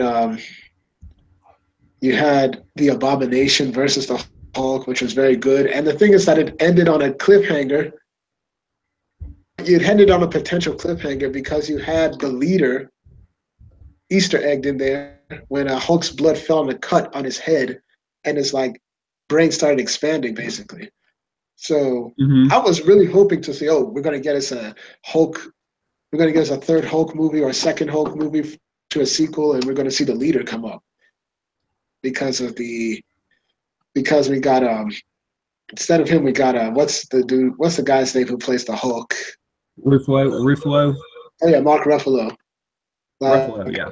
yeah, I'm like I kind of prefer the other guy, even though Mark Ruffalo wasn't bad. I'm like I kind of prefer. Well, did you hear why he's not on there? Why they got Mark Ruffalo? No, I did not exactly. Uh, Norton, the guy that played it last time, Oh which was yeah, probably my favorite. The Eric Bana movie could have been good. I really liked him as the Hulk, but they screwed it up. yeah. And then you had the Incredible Hulk with Edward Norton. They said that he in an interview said he hated doing that movie. Really? Like he hated filming with those people. They didn't like him. Ah, damn. There's nobody got along, and he felt like he just didn't want to do it again. I think he has a little bit of an arrogance issue. That's probably why he's not in a whole lot of stuff. Yeah, that's okay. I think I Uh, have heard stuff like that. Yeah, that's unfortunate. No. and, and Mark Ruffalo is just one of those guys. He's a leftist liberal virtue signaler, so he basically do Yeah, whatever they tell him to do. that's definitely true. And the thing is, like, So Ruffalo's politics are his own, and I don't really care. But when you kind of push it, it becomes a little bit. Look, just keep acting, just keep playing Bruce Banner, and we cool. But but yeah, that's another one that that's what could have been. I don't think we'll ever get another Hulk movie though. I think that might have that well, shit might have. there's. Did you see where Mark Ruffalo they were interviewing him about the Hulk movies, and they said, when we're going to get a good Hulk movie or whatever? He said they're not going to make one. They can't get it together. They're never going to make a good Hulk movie. Oh my god! And the worst thing is that when I heard that they were incorporating Planet Hulk into this Thor movie, that's what initially kind of of rubbed me the wrong way. I was like, what are you doing? Like, why are you putting a Planet Hulk storyline into a Thor movie that's supposed to be called Ragnarok? And the worst thing is for the longest time I was seeing like no Surtur. So I was like, and Hela was looking like to be the main villain, and I was like, look, Hela looks nice, but there's a reason why this is called Thor Ragnarok. Where is Surtur? Where is he? Because I don't see him at all. Well, the problem that you've got here is they're trying to sell stuff. Okay, Thor 1 didn't do that well. Thor 2 didn't do that well. Well, Um, the thing with and I kind of liked the Dark World a bit. Yeah, it wasn't the best, but it was enjoyable to some extent. I mean, I liked it a bit. yeah, me and you liked it, but the general fan base didn't. It Uh-huh. just didn't do that well, and I don't know why, because you thought that a lot of women would have went to see Chris Hemsworth, but apparently they didn't show up. And so it did well, but it didn't do Marvel Disney movie numbers. So they counted as a flop. Yeah. And it started when they said, "Look, we're going to take things that these comic book fans know. We're going to take World War Hulk. We're going to take Thor Ragnarok. We're going to take all these things. We're going to cut Chris Hemsworth hair off, and then we're going to show Mark Ruffalo with his shirt off, and then we're going to get Goldblum in there. Yeah, Jeff Goldblum. He's a good actor. Let's get him in there. Let's get the lady that plays Hela. Let's throw those big names in there to really sell it, and then let's just make some money." Uh-huh. Well, I hope the story is not too like convoluted with all of this stuff. That's another thing. Yes, Nerd Wonder, the hair really made Chris Hemsworth Thor. Like when I saw that his hair was cut, I was like, oh no, oh no, man. Why didn't they just go the whole route of, if they were going to cut his hair off? Why didn't they go the whole route of cutting his arm off and everything? Oh, damn. You know what I mean? Yeah. Like, let's just do that. Let's do the whole thing. Let's totally make him unworthy Thor for a while in this movie, and have him get his hammer back and everything, and have him redeem himself. Yeah. Dang. Like yeah, they did demand him, Nerd Wonder. They did demand him, definitely. But I would hope that like it becomes that I would hope it's a good movie. This Justice League movie that's coming up though, I'm very cautiously optimistic about it. I think that because I watched Wonder Woman, I thought it was a very good movie for what it was. It was very nice. Mm-hmm. I liked Man of Steel. I understand people have its issues with it, and I understand that people might not like it, but I liked Man of Steel for what it was. It was an okay movie. Batman versus Superman was kind of underwhelming to me, but it was still a good movie. But it seems that DC is now like, okay, our comics are selling pretty good. Our animation from our original animated movies, we got that on lock together and make our own expanded universe in the movies and see what we can do with that. And I think Hey, that Justice League would be good. Yeah. have you noticed that Marvel and DC have the exact opposite problems? I've noticed that, yeah, because before the joke was like, oh, Marvel makes it was like 5 years ago. Oh, Marvel makes make great movies, but their animation is terrible. Oh, DC has great animation, but their movies are terrible. And then And DC's books are good, and yeah, Marvel's books suck. yeah, terrible. And I think that's just business in general. I think that there's always going to be, it's timing. They have the right amount of people doing the right amount of things. The other company doesn't. It's kind of like Ford and Chevy. Like, if Oh you ever yeah. notice the way Ford and Chevy, like Ford will come out with a new car, and right after that, Chevy will come out with a better car. And then Ford will come out with a good car, and then Chevy will come out with a better car. And it's every 4 or 5 years it kind of does that. What we're seeing right now, but Marvel has done it so bad that it may be a 10-year span before Marvel gets their head back in the game. Yeah, and the worst thing is like, look, it's like, look, like DC is getting Young Justice back. Okay, so their animation is on point. Like, say what you will about the live action TV shows. I mean, even me myself, I don't watch Supergirl. I kind of fell off with Legends of Tomorrow. I really only watch, which is still good. And Batman Beyond. Yeah, I see. oh yeah, Ma'am, hold on just a minute. Yeah, ma'am, Batman Beyond. Batman Beyond is Batman Beyond is was great, man. It was great. Yeah, Bruce Timm. Without Bruce Timm, man, my childhood would have not been good because the Justice League and Justice League Unlimited. Oh, they were great. Yeah, they kind of ruined everything. It's going back to postmodernism. Just basically the same thing that Marvel's doing. Like they're hiring people that aren't good at what they do, and then they're producing shows where it's like slapstick comedy, and it's okay if you're needing a good laugh for about 5 minutes, but then it doesn't really hold up to good storylines. Like let's talk about Teen Titans and Teen Oh Titans God, Go. no, When I watch not Teen Teen Titans Titans Go. Go, it comes on early in the morning, and I'll watch it sometimes. And I'm sitting there kind of half asleep, and I'm like,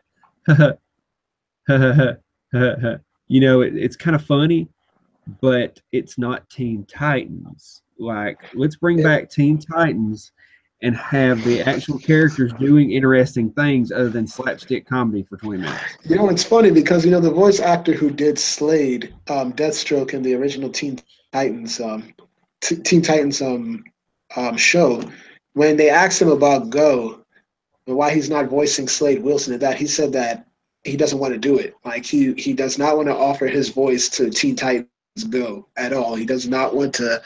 He doesn't want to ruin Slade's character because Slade.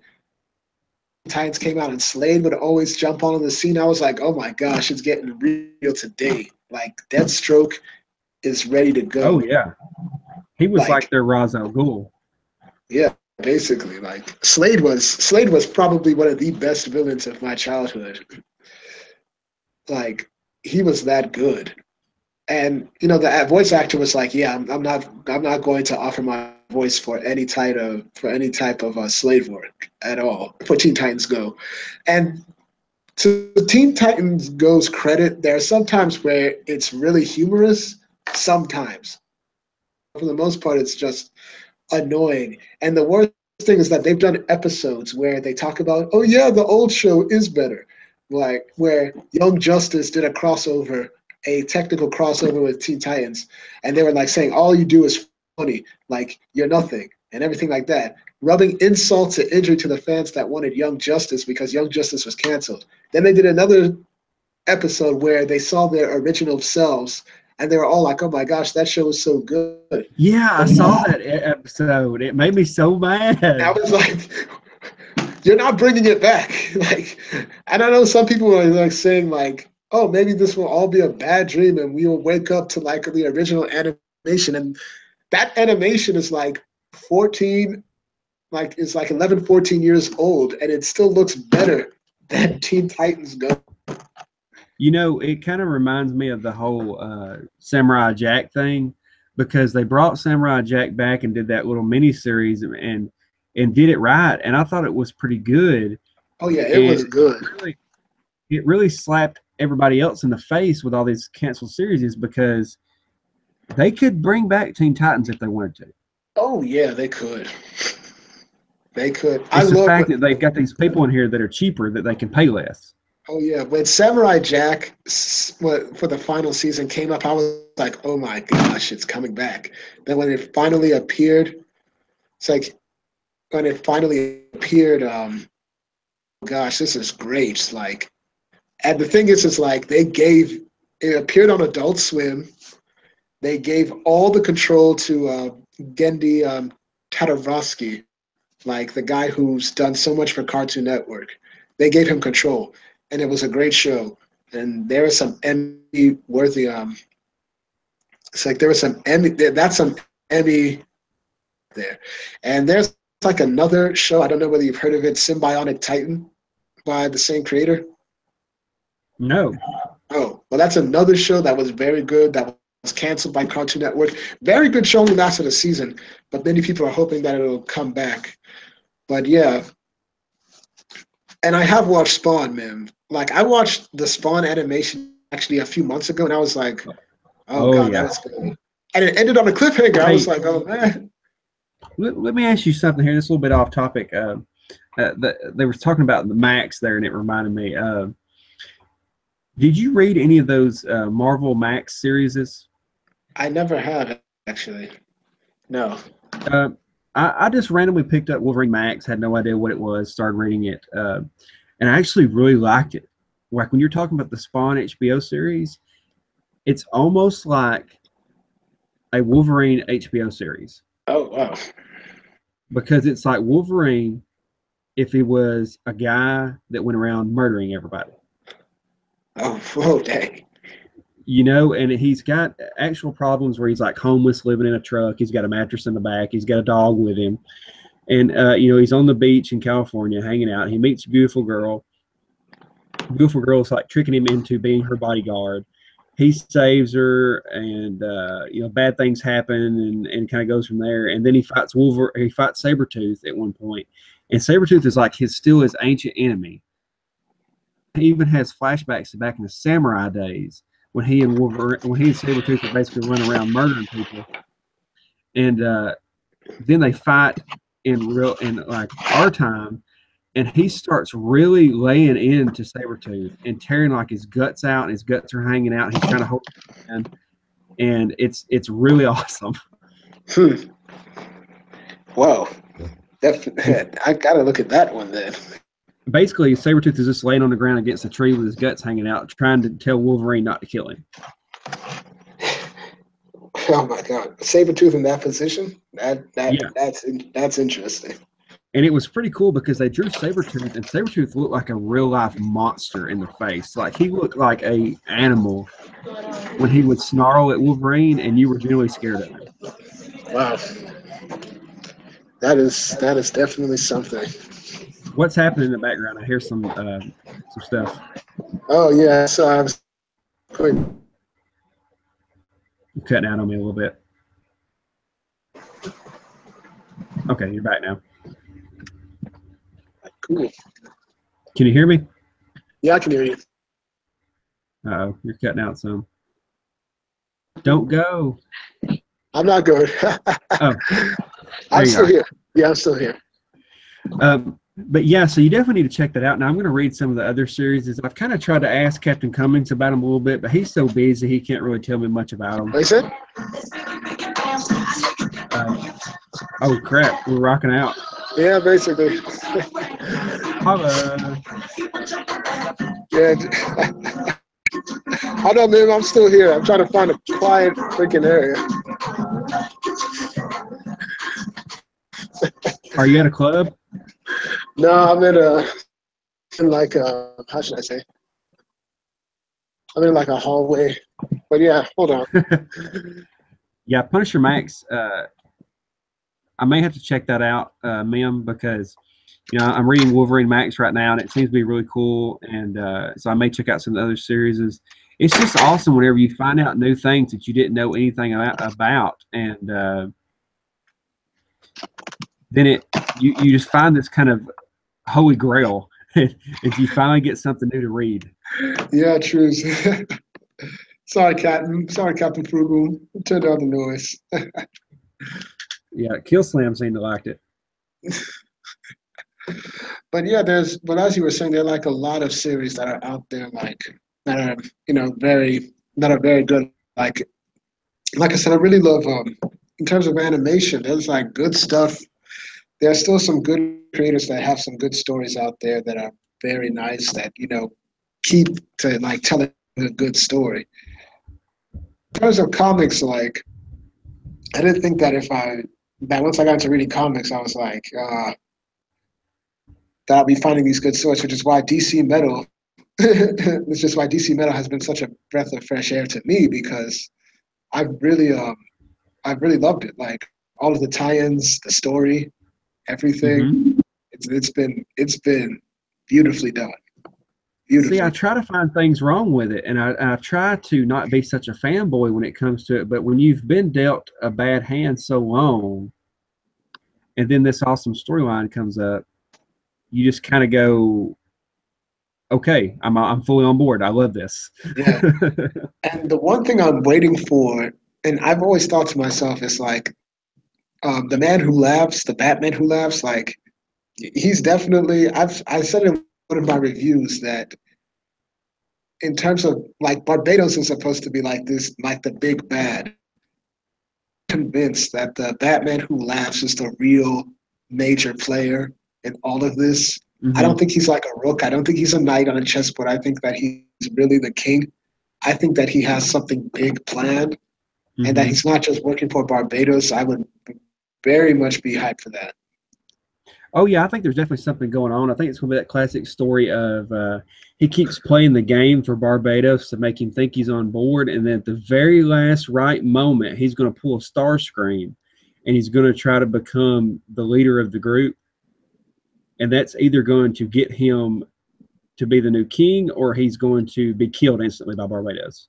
Yeah, which is why I'm looking forward to the Flash metal tie-in because it's supposed to be the first of Bats of Hell part. Um, is Barbados issue 10? I'm not sure, but I know that from what I've seen, like Metal issue number 5 comes out in February, so this is going to be like a very, very long. It's going to be a very long um, event, which has been working very well because they've been tying in a lot of stuff. Well, yeah, but at least it's better than about 4 or 5 bad events that are supposed to tie in together, like Marvel's been doing for 2 years. Oh yeah, definitely. Like I like for like Secret Empire, like the whole like when I saw like the whole Captain Nazi thing, even Captain America Nazi thing, even when I first heard that he was, oh yeah, he's a secret Nazi, I was like, are you doing this for like, are you joking? Are you doing No, this for? no, no, no. See, you don't understand. He's not a Nazi. He's a fascist. Ah, well, it's still he's still well, it was still a major enemy back in his timeline, but like you really made Captain America a fascist, going around saying "Hail Hydra." I was like, is this? Are you like doing like a sick joke on the fans? Like, why? It would have been. I heard somebody saying it would have been a very good concept if it was executed correctly, but it Mm-hmm. wasn't executed correctly. You had Captain America slapping in the face, doing everything that he hated. Now you're just saying, okay, yeah, he's evil now, and he's doing all this stuff. And now you have Sam Wilson going about America, but all of my guys are underground. You had the mutants, Magneto and the crew, just sit back and take it. You had Namor said, "Oh well, yeah, let me just sit back and take it. Here, take my kingdom." The fact that this Captain America also took over Wakanda fairly easily was also was also very sad. Like this is Wakanda, like at war with Wakanda for like a good like that's the thing. Like there should have been like war. You should Mm-hmm. have made the event even longer because You could have had a one. You can have an event just with them fighting. yes, like Wakanda's fighting the evil Captain America. Oh, Namor's Atlantis is also fighting Captain America. You have the mutants also going about fighting Captain America. But no, everybody just got beat, and then Captain America, the original Captain America, came back, which was nice. But at the end of the day, it was solved in the problem was solved in the worst way possible, and Black Widow died in a very pathetic manner. So they does Oh anybody yeah. So does what? anybody even know Black Widow's? Even though we mentioned it before, like Black Widow is dead. That's an actual thing. I don't know if anybody. I don't know if anybody who's keeping up with it knows that she's actually dead because Well, let's talk about that for a minute. Let's talk about Black Widow dying. Um, First of all, they talk about it in Iceman, and they do it in a very retarded way, and the whole comic sucked on that issue. But also, so let's talk about that. The cubic or whatever. yeah. She comes in there, she restores everything, she puts it back like it was supposed to be, like new, and then she leaves Black Widow dead. Oh my God! You see, I didn't even know. I didn't even pick that up.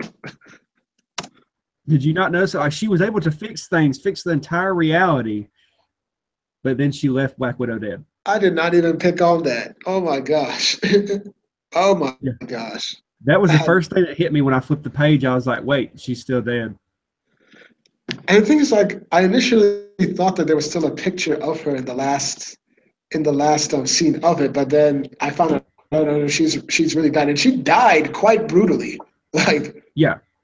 And see, like here's the thing. I think I saw her in that comic too. I think I saw her in a panel or two. And then later at the end, they were saying, yeah, she's dead. And I was like, wait, I just saw her. Is she dead? I mean, I was just shocked, but I'm glad well, that's over. she was, yeah, I am too. And, she's about as dead as her comic book was at that time, if you know what I mean. Black Widow had that comic book, and I don't know if you saw me talking about it in one of my videos, but I didn't even know there was a Black Widow comic book. And then I went and looked, and there was a third printing for #1 sitting in my comic book store that I go to, a Oh my third printing. gosh.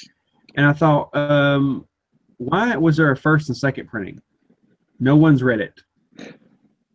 Definitely. Like, yeah, I haven't even seen a Black Widow comic. You know, like a lot of like other comics that I really like. There's a before I ever got into comics again. I was really hoping that Blade would get a comic again, and there was supposed to be a comic Yeah, where Blade would have had a daughter apparently, but they never went through that. And after what I've seen now, I'm like, no, no, I don't want Marvel even doing another Blade comic unless they get the right dude to do it, which I doubt, which I doubt heavily. well, here's a question here. Josh Daltrey says, does anyone care about Black Widow outside the MCU? Is it just me? I always remember her as a third string character at best. That's the thing. That's what she was. She was a third string character. The only reason she was important was because of Scarlett Johansson. That's the only reason she was even in that movie, was a Scarlett Johansson. Kind of like Thor with Chris Hemsworth. But But the thing is, with Thor, he was kind of, he was kind of a big deal in a way. He yeah, was still, everybody kind of likes Thor, so that's kind of I guess I'll say Ant-Man, basically. yeah, But yeah, that's true. but she there was no reason for her to have her own comic. They were trying to make money off the movies, but they won't even give her her own movies. So that makes no sense. Basically, it's a buckshot method. They're hiring a bunch of these cheap writers and artists, and they're saying, just slap it on there till it sticks. And then they're getting canceled, and they just revamp it. They just come up with something else. They just redo it as #1 all over again, over and over and over until nobody understands what's going on. Yeah, that's true. And it's going to bite them in the butt eventually, because Disney's going to come down eventually and say, hey, we want to take this book from you, we're going to give it to IDW. We're going to take this book from you, we're going to give it to IDW. That's what And they it's that's what they are doing actually, like with their Star Wars stuff. And it's funny because the Mace Windu comic I was reading, like issue 1, the the assistant editor for it was Heather Antos. I pick up issue 2, and Heather Antos is no longer the assistant editor on that book at all. So it's like, yeah, we're well, just see, gonna start doing. don't even get me started with Heather Antos, because Yeah, I started noticing this trend. Every Star Wars book that I pick up, her name is on the editing side of it. And so basically they have give her every book that they don't want to have to handle, that Tom Brevoort doesn't want to have to handle. And so she started silently editing all of the Star Wars books pretty much. And then she's got her hands on a couple other ones. And she likes to talk about them like she has something to do with them. Like, people message her on Twitter and say, great job. oh my gosh, you see, Why? that's the thing. Like, I almost thought that she was writing Gwenpool until I realized, like, oh, she's just the assistant Yes. editor. Like, that's like when people talk about Joe Caramagna or whatever on Twitter, he's the letterer for some of these comic books. Yeah, Who gives a crap? Like, you are a letterer. You basically type into the computer what people are saying. It doesn't, like, I'm not saying that your job's not important, but it doesn't merit me paying attention to you all the time. Like, let's talk to the writers and let's talk to the artists. The artists sell the book. Like, just like when Ethan Van Sciver was talking about, he said, don't hand me a script. Hand me the art with a script on it. Hand me Oh a yeah. finished comic book so that I can look at your words through the imagery. So basically, if you had a great, which this is what they're trying to do now, basically they'll give a terrible writer a really good artist. And Oh that's the god. same thing they did with Spider-Man right now with Dan Slott. It's the same thing they're going to do with Rise of the Black Panther. They're giving him a really good artist that does all the Star Wars comic books. Like, if you notice how good the art is in the Star Wars comic books, Yeah, I have noticed. well, it's the same guy that's going to be doing Rise of the Black Panther. And do you know anything about? Did you watch my Black Panther video about the writer for Rise of the Black Panther? I mean, is it still Ta-Nehisi Coates? No, it's not him, and it's not that girl that he talked about either. It's this other guy that basically has no background in comic books. Oh god damn He it. is. You know what he is? You know what he is? What? He's a video game and comic book journalist. Oh no. You know how Diversity in Comics was saying everybody that gets into journalism for these video games and comic books just wants to do that. That's the reason they're a journalist. Yeah. I didn't really believe that until I saw that firsthand with that, because they made the announcement at Marvel through one of their advertisements, and then they said, hey, welcome this guy, and I said, who are these people? Like, they were talking about the writer and the artist. So I looked up the artist, and he's very good. He's the one that does all the Star Wars books. And then I looked up the other guy, and on his Twitter profile, it said under one of his qualities, being black. Oh god. So then I looked at his LinkedIn, and he had 4 or 5 jobs, and they were all journalism for people that I never heard of. And let's not even mention the 4 or 5 year gap in his job experience where he didn't have anything, which I thought was kind of weird. Any kind of employer would notice that and say, hey, what were you doing between this time? And so then they give him Rise of the Black Panther, which is going to be like another Black Panther, one of his ancestors, not T'Challa, but one of the other guys. And you're going to give him a frontline book. And see, they were interviewing Ta-Nehisi Coates about this, because apparently he's best friends with the guy. That's how you get hired in. You just become best friends with these other people, and it's like a gatekeeper complex, And so they get him in there, and they're interviewing Ta-Nehisi Coates about the guy, and he said, oh, well, he knows more about Black Panther than anyone I've ever known. Like, when I was writing Black Panther, I was asking him for advice. Oh my god. And I was like, the dude's like 20-something years old. How much could he know about Black Panther? Yeah, and that's not really a good testament of character or professional experience. Like, your sales are tanking, and this is the guy you've been taking advice from. Like, yeah, like it doesn't. It really goes to show you, like, he just told on himself, because he doesn't even know enough about Black Panther to write it. He's having to ask somebody else that's never even wrote a comic book. oh my god.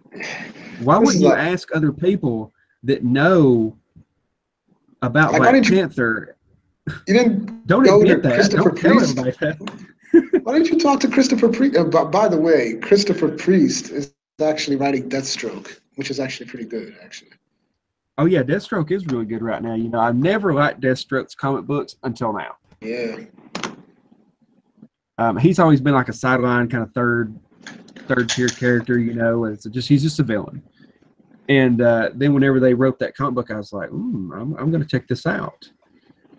But it really worries me for Marvel, because they keep doing this over and over and over. And basically, you've got these higher ups just sitting in their office all day. They're not really checking on these people. And they hire these people to do all this stuff, and they kind of give them free reign and let them do all these things, because they're not really paying them. They don't care. And so these people get in here and say, well, I'm just going to, if this is all I'm getting paid, then I'm going to do this the way that I want. And they go in there and they just tear all these characters up individually one at a time. Like, just look at Squirrel Girl. Look at how bad Squirrel Girl looks right now. Like, oh god, you look at her. She's so pretty too. If you look at her and then you look at U.S. Avengers, the stark differences in Squirrel Girls between those two series. Oh yeah, I've seen the USA Avengers Something's Squirrel wrong. Girl. Yeah. And she actually looks like how Squirrel Girl is supposed to, look. Like she's a cute girl. Yes. And see, when the TV show comes out and you've got Squirrel Girl on there, which is the AT&T girl, and they have her looking like Squirrel Girl's supposed to look, it's really going to make that book look even worse. Because they're going to look at that, they're going to find that girl on that TV show that's doing Squirrel Girl, and they're going to say, "Oh, I love her character. Let's go buy a Squirrel Girl comic book." And they're going to take their little girl to the store, and they're going to say, "Where's Squirrel Girl?" "Oh, right here." "What is this mess?" "Oh, well, that's Squirrel Girl." No, that looks like it was drawn with crayon. What is that?" Yeah, but that's the thing. Like, when I was looking for Marvel comics initially, before that, I was like, okay, gonna go in and buy me some Marvel comics. I was like, okay, I'll probably check out Iron Man, and then he's like, oh, Riri Williams is now Iron Man. I'm like, um, I don't. It's like, and apparently Tony's in a coma, and I'm like, okay, I don't know what I can do with this. I'm afraid, I'm afraid that I can't purchase these books. It's the same thing. Like, I would purchase a Hulk book. Bruce Banner was in it. And speaking of Hulk, they've completely ruined freaking Jen. They've ruined She-Hulk. Like, Oh yes. Oh she's yes. she's miserable. Like, I think she's miserable. Like I don't know what to say. Like, the reason why Jen was such a very popular, I think, character, especially in the '90s, was that she was a fun-loving. She was fun-loving. She was a lawyer. She was powerful. She was strong, and she was like the foil to Bruce Banner. Like, he was always in his he was always moody, but you had She-Hulk always come in and would either cheer him up or be that shoulder for him to relax him, because they were family, they were cousins, and now I don't know what happened. I don't know what's going on with Jen. And yes, Captain Frugal, she was hot. Well, see, here's the deal. Marvel keeps ruining characters, and then they shoot themselves in the foot by showing you how ruined they are. Because, like, I think it was episode or issue 25 of Doctor Strange, where they had like a classic storytelling of him going. He was going after the same villain that he had fought in a classic issue of Doctor Strange. So you Yeah. had like 5 or 6 writers, and one of them, or 5 or 6 artists, and a couple of them are drawing the old style and having him talk the old way, and a couple of the other guys are doing the current Doctor Strange. And then he goes from saying, talking like a English gentleman to saying, yeah, yep, yeah, cool, and the art changes, and you really like that. You get a mirror image of when it was good and when it was bad, and it shows you what you're missing. It's like showing you this Ferrari and then giving you this Pinto. You don't do that. And then so with the Hulk, which is She-Hulk, there was an issue where I was reading it and something happened to her. And instead of being the big pumped up gray Hulk, she was like this skinny, kind of almost monstrous looking Hulk, where it was almost drawn like a Japanese character or something in an anime. Oh.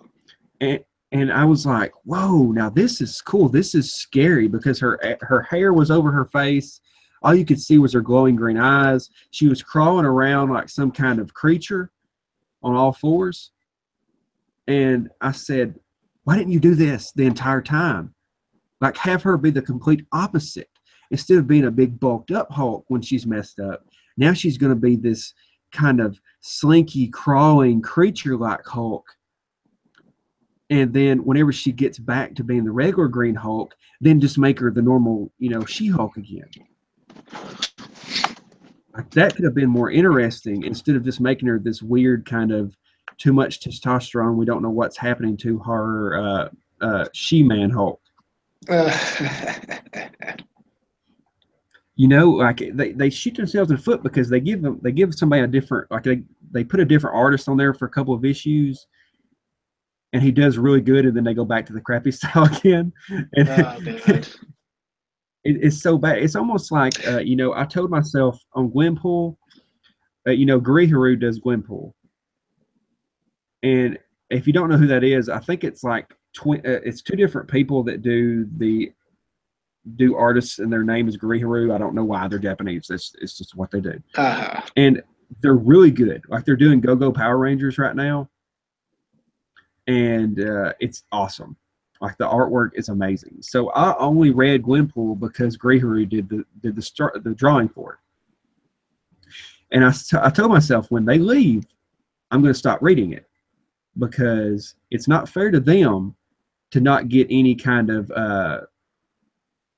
any money out of this because they're doing their job. They're doing a good job. So here in the last couple of issues, I read when an art looked different, and I thought, something's up. So I went to Heather Antos's Twitter because she likes to run her mouth all the time, and she said that she was talking already to somebody. Said, "Yeah, they left, or he left. He's going to come back in the next arc." I said, "Nope, I'm done." Oh, that's sad. The thing I'm is out. like, one thing that also kind of started pushing me off of Marvel a bit was like, we got a thing like, we got all of these Spider-Man based superheroes. Like, let's make Spider-Gwen, and then then Miles Morales, and then you got Spider-Woman, and you got you got a whole lot of Spider-Man, and it's like, come on, cut out some. Like for me, Gwen Stacy really doesn't need to have any spider powers. Like a lot of these people are capable without the powers. But yeah, I mean, Gwenpool is another one that I think had potential, but Heather Antos I think has ruined whatever press she could get for the book with her attitude on Twitter. And over last summer, where the whole milkshake thing happened, and Well, But do you know her backstory with me? Have you watched my videos where I talked about her? yeah, where she's been, I guess, attacking you a lot frequently. Yeah, like I didn't even know who she was, and it just popped up on my Twitter feed as people you may know because of people you follow. And I Yeah. said, I don't know anything about this person because who knows about editors? Who cares about editors with comic books? So I sent the screenshot. I didn't tag her to DNC, and I said, "Hey, who is this person?" And he said, "Oh, she's all Uh, right. She's all right." And I was like, "Oh, okay, okay." yeah, I remember that. And I remember and then that. I forgot all about it, and I just went on about my business. You don't go back and delete your tweets. Who does that? Yeah. So I looked and on my comment or on my notifications, Heather Antos had commented on my tweet, and I was like, "Oh wow!" So I went on there, and she said, actually, I've been a professional in comics for like 4 years now, but thanks for taking an interest." And so I sat there, shocked that she said that, and before I could even comment on it, she blocked me. Oh gosh. So she Well, pulled I a don't Dan think Slott. thing is like, hold on, I wanna say something because I know I've never interacted with Heather Antos at all in my life. Oh, I guarantee you're blocked. I mean, she has bot bots on for sure because she has to keep Oh, herself in that little echo chamber. I'm actually not blocked at all. Are you not? You're not blocked? I'm not blocked. I'm actually not blocked by. I'm not blocked by Dan Slott either. I don't think you But tweet enough, though. I think that's the deal. I yeah, don't think you tweet enough. but I know that I know somebody. I know that somebody has me blocked. I definitely. Well, hold on. Yeah, I'm Yeah, trying to think of. Donna Troy says 4 years. Wow, that's long. I'm impressed. Yeah, I'm not counting the years where she was just technically Jordan D. White's live-in girlfriend. Oh yeah. Oh yeah, definitely. Oh yeah, Max Versace has me blocked. Yeah, she's one of those that I don't understand what's going on because now she's working for the big three. She's working for IDW. She's working for Marvel and DC. Well, luckily for Matt, luckily DC is like, we're not giving you any book to write. Matter of time. And the It's a thing, matter of time. I don't think because I'm pretty sure DC is looking at her book. I'm like, man, this don't sell anything. Well, see, I've noticed that Scott Snyder, as soon as he took her in, or took him, he, whatever it is, in as a mentorship, he started acting different on Twitter. Really? And I don't know if it's just to kind of not make her mad, you know, not stir anything up. But he immediately started acting different on Twitter, like defending these people and like trying to cape over them. And I thought, that's not right. So it worries me. I have a feeling that they're going to give her a book. Well, I am confident that they will not give her a book. I'm confident. Hopefully they will not do that. But the thing is like, I will say this, like, the thing is, like, when I look at these sales, Kim and Kim, they're not even on like the whole Comic Con list of like orders, meaning that Kim and Kim most likely doesn't sell at all. And it doesn't sell. And DC's all about look. And the thing is like DC's doing so well. Scott Snyder is like, man, my book is selling so well. Dark Knight's Metal is doing great. I'm sure in the back of his mind is like, I can't mess this up. Mm-hmm. So, yeah, he's a smart businessman. He's not quite as smart of a businessman as Ethan Van Sciver is, but he knows enough not to rock the boat. And then look at that. He also. I'm pretty sure he looks at Ethan Van Sciver and he's like, oh man, look at what he's doing. Like, this is Ethan Van Sciver. This is Max Massaggio. Mm-hmm. What should I do? He's gonna bring in more people. Like, okay, this is the guy. This is the guy who I'm going to have to emulate. But like I said, I don't think Max Massaggio is going to get a book. She doesn't even technically have a job with DC technically. Wait, they gave Max a book in Young Animals imprint. Is that any good? Well, I would hope it's not any good. Anyway, I've never seen it on the shelves yet. So you know. That's going to be one of that's one of DC's like low tier books, isn't it? Yeah, I'm figuring. Yeah. See, that's the thing with DC. They can put her on a book like that. They can put her on something like Mother Panic or something that nobody cares about. Marvel doesn't have that privilege. They have to say, well, we're going to give you, let's see, we'll give you Champions, you know, or something like that. They don't have any low tier books, and that's their problem. Yep. That's what their movies have done. Like, they've highlighted a lot of the people who you would think would be low tier movies. Like, I don't even know how Squirrel Girl became like supposedly big, but you have Carol Danvers, Captain Marvel, and right, so like, you know, all right, man. I would agree. I would hope that Max gets tutored well and actually turns out a good comic book writer. You know what? I hope that she walks into a room and the lights are off and she steps on a Lego. That's what I hope. But I will say this, like, I would say that she's a little bit too far gone, just the way that she acts on Twitter, in addition to the fact, like, she's still touting her book as very good, and it's not very good. Well, it's just like Doug Ernst. Doug Ernst had a video about a interview that they had with Tom Brevoort. It's the same mentality. It goes back to, you know, they got a job straight out of college and they never had to really grow up or do anything. They kept themselves sheltered in little apartments. But Tom Brevoort's in his interview, and he's talking about a meeting that he had with the other editors. You know, he's the boss now. But he's talking about the other editors. He says, "What do you guys think about this book? What do y'all think about this book, Karen? I want you to look at it. I want you to give me your opinion." And they look at it, and one of them says, "Oh, this is great." And another one says, 22 pages of awesomeness. And another one says, "This might be the best I've ever read." Wow. And then he looks at it, and he sees a picture where Spider-Man is like jumping through the air, and it's just a plain blue sky.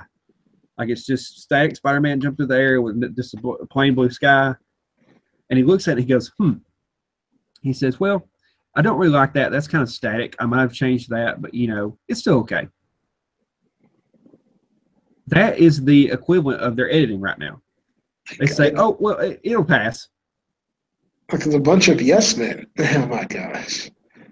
Never have yes men like do that for you.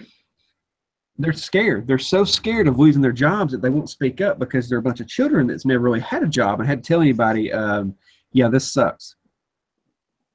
You know, I would not be afraid to go tell my boss. If my boss did something, I would not be afraid to go tell my boss right now, "Hey, I don't really like that idea." because I'm not afraid that he's going to say, "Oh, well, you're fired." Yeah, I mean, I think there's a way to like say like, actual constructive criticism. Like for example, I know for a fact that what is it, Superwoman for DC for like the DC Rebirth, the Superwoman Rebirth title is getting canceled or it's ending on issue 18. And the Superwoman Rebirth title, it was okay, but I could understand it was very inconsistent. Like it would jump in different times from different places where you wouldn't get understand the story. Well, But that's not Superwoman. That's why it's getting canceled. well, yeah, I mean, what Superwoman was the New 52 Lois Lane, correct? Well, Lois Lane, and then they killed her off, and then Lana Lang became Superwoman, which it was very good art though. There was some It's a very good. It's probably actually very good, but it's the fact that they did that. And I think that has just soured so many people that they'll never recover. yeah, but I mean, on the But flip it's side, okay because you can't do good at every one of them. yeah, true. But on the flip side, you got the pre-New 52 Superman with Lois Lane, and they have a son, and then you have the good family aspect of Superman, his wife, and his kid, Mm-hmm. which I think is very good. And Mm-hmm. I've enjoyed that Superman very much. I really Oh like yeah, Jonathan I Kent. love it. Love it. Jonathan Kent is probably one of my favorites right now. So I think they've done a good job with that. Speaking of Twitter drama on here, people are talking about Twitter drama in the comments, and we're fixing to go. We're fixing to wrap this up. I know other people are starting to do live streams and things like that. Uh, Yeah. but as far as the Twitter drama goes, I think that what has happened is anytime you have conflict, the true people's true characters come out, Oh, true. Yeah. and see, all it took was for these people to start talking to these other people on the other side of the picket fence, so to speak, and then all this kind of come out. And I don't want to throw anybody under the bus, but when they did that, when a couple of the guys that we know did that video talking to Drunk Comics podcast, if you'll notice, that's when everything started to happen, because then you had a little bit of infighting, and then it just got worse Yeah. and worse and worse over time. And then you had Gad Ramon getting upset at DNC. I don't like everything that DNC says, because he did a couple reviews where I just thought, oh, I don't agree with that. But you know what I did? I stopped the video and I went on with my life. Exactly. And see, these people don't understand. Hey, Mike Knox. And these people don't understand, like, SJWs. Here's the deal with SJWs. They did a documentary on this because this has actually become like an epidemic with SJWs. But everything for SJW is fight or flight, live or die. All they know is finite things. All they know is live or die. They don't understand that you can have a discussion with someone. They have to tell you why you're wrong. You have to completely change your persona now that they've told you how you're wrong, and you need to be better. Yeah, like Learn. when I see there've been plenty of reviews where I've really enjoyed a book, and whether it be Captain Cummings or I Love Comics, Eggleton, or even DNC say I don't really feel it. I'm like, okay, I'll watch the whole video and be like, man, I wish they did, but I respect it, and I keep getting I still keep following because it's allowed me to like look at stuff a little bit objectively. Like, okay, you don't like this, but you're still cool and everything like that. Like nobody can handle objective criticism anymore. Nobody can be objective, and because of that, like you have all of this stuff like popping up, which I can't even Yeah. understand. Like if me and you had a disagreement about something on Twitter, first of all, I'm probably just gonna leave it at that and not even talk about it anymore, Oh yeah. because it's not. But if we really had a serious disagreement, like you said something about my mama, Oh man, and just kept on and on about it, what I'm going to do is I'm going to stop, collaborate, and listen, and then I'm going to go to your DM and I'm going to say, hey man, what's going on? Oh yeah, like You yeah, know? we did like I believe in like if there are actual serious disagreements, best thing to do is just keep it between you and me basically, instead of not really going in and letting the whole public see that, because then it gets ugly. Yeah. Then it gets like all of this convoluted stuff, and then that's what happens basically. But yeah, But there needs to be actual dialogue, actual compromise, and figuring out what's the problem instead of exactly. exacerbating the problem. And see, here's why social media will never be a good place to talk to people. It'll always be live contact with each other. And the reason is that when I was hired for some of my jobs, I had to deal with people every day. Uh-huh. Go through training about how to deal with people when they're upset at you. And so you can't do that on social media because everybody has the same volume. But see, if I was taught that if someone was to come in your store and they were angry with you and they were yelling and screaming at you, the louder, the quieter that you get. Mm-hmm. Okay. And you might say, well, why would you do that? Well, let's say MasterChudi comes in there and he's screaming at me. He says, I didn't order these fries. These fries suck. They're cold. They're old. I hate you. I hate your mama. And I was go, oh, well, I'm sorry, sir. I'm sorry that you didn't like that. I will make you some fresh fries right away. You can't yell at someone that's talking at a lower tone because it's awkward. People don't like to be awkward. So if you talk quieter to someone that's yelling at you, they have to come down to your level. It's human nature. Yeah. And also, if someone's yelling at you, if you will take them into your office and close the door, they have to get quiet because they don't have an audience. And see, that's why social media has turned into this he said, she said, hissy fit. It's because you always have an audience. If you're yelling at someone like Gad Ramon was yelling at DNC on Twitter, then all these other people that he's trying to virtue signal to sees it. And they're going to give him little golf claps in the background instead of saying, yeah, that's not right. Because, nobody's going to come out on Twitter and go, shut up. Unless you're a common sense person, and then nobody wants to common sense anybody in that situation. You're trying to virtue signal. You're trying to bump up the volume, and you're trying to show why somebody else is wrong. And so you don't want anybody to console you and tell you to calm down. True. But, that's just one of those things, and it's kind of weird because I never really thought anything about the drama, until this happened. And then I'm sitting here going, what's wrong with these people? Why are these people so upset all of a sudden? Like, I followed Gad Ramon on Twitter for a long, long time, ever since I got started. And I didn't really ever pay attention to him, but I didn't dislike him. And then all of a sudden he flew off the handle. It all comes down to, that Melissa Moore, he's trying to virtue signal to her because obviously there's some kind of relationship going on there. And he's getting very upset when he should just DM DNC and just get it over with. Yeah. But that's pretty much all I got to say about that. Do you guys have any questions for either one of us? I got me some Szechuan sauce, Rick and Morty. Yeah, Rick and Morty.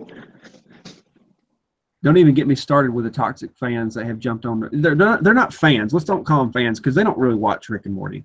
Oh yeah, they don't. But I love how they said that they were going to hire a bunch of women writers, and when they say women, they don't mean women. They mean SJW people, and then all of a sudden their ratings started going down the toilet. Yeah, I realized that. Oh, go ahead. I realized that, yeah. But what do you guys have to say? You got any questions for us? Ma'am? Tough to see you go, but I'm happy to see you leave. Yeah, man. Nice having you, man. But yeah, I guess that's going to be everything for tonight. I just kind of wanted to do this. I've never done a live stream before, and I wanted to have some help. I didn't want to do it all on my own. And so MasterChudi was nice enough to get on here. And if you don't know who he is, he has a different name on Twitter, but it's also Chudi. So follow him on YouTube. Go to MasterChudi on YouTube and follow him on YouTube. He does reviews. And so, yeah, follow him. Yeah, thank you. I do reviews. I sometimes just do some videos on certain things, not on a lot of the true drama, but more videos on basically what I see on YouTube. But yeah, I mainly do reviews. And I also added a couple of reviews on some animated movies. I did a review on Harley Quinn, Batman and Harley Quinn a couple months ago. So yeah, but yeah, I'd be honored if you guys gave me a subscribe, like my videos, and check out my content and see what I can do better. But I enjoy doing this live stream with Underground Geek here. It's been fun, and this is my first time being on a live stream, so I'm You definitely done real happy about good. that. You did real good though. Appreciate it. Thank you, man. Thank you. But all right, guys, we'll talk to you later. Hit the like button, hit the subscribe button. Definitely go follow MasterChudi. Go follow Captain Frugal. Go follow what's her name, Nerd. But yeah, Nerd Wonder Nerd. But all right, guys, we'll talk to you later. Go over to Spoto Del Gato because I'm sure you're already probably going over there. Oh But all right, yeah. guys, we'll talk to you later. Bye, guys. Peace.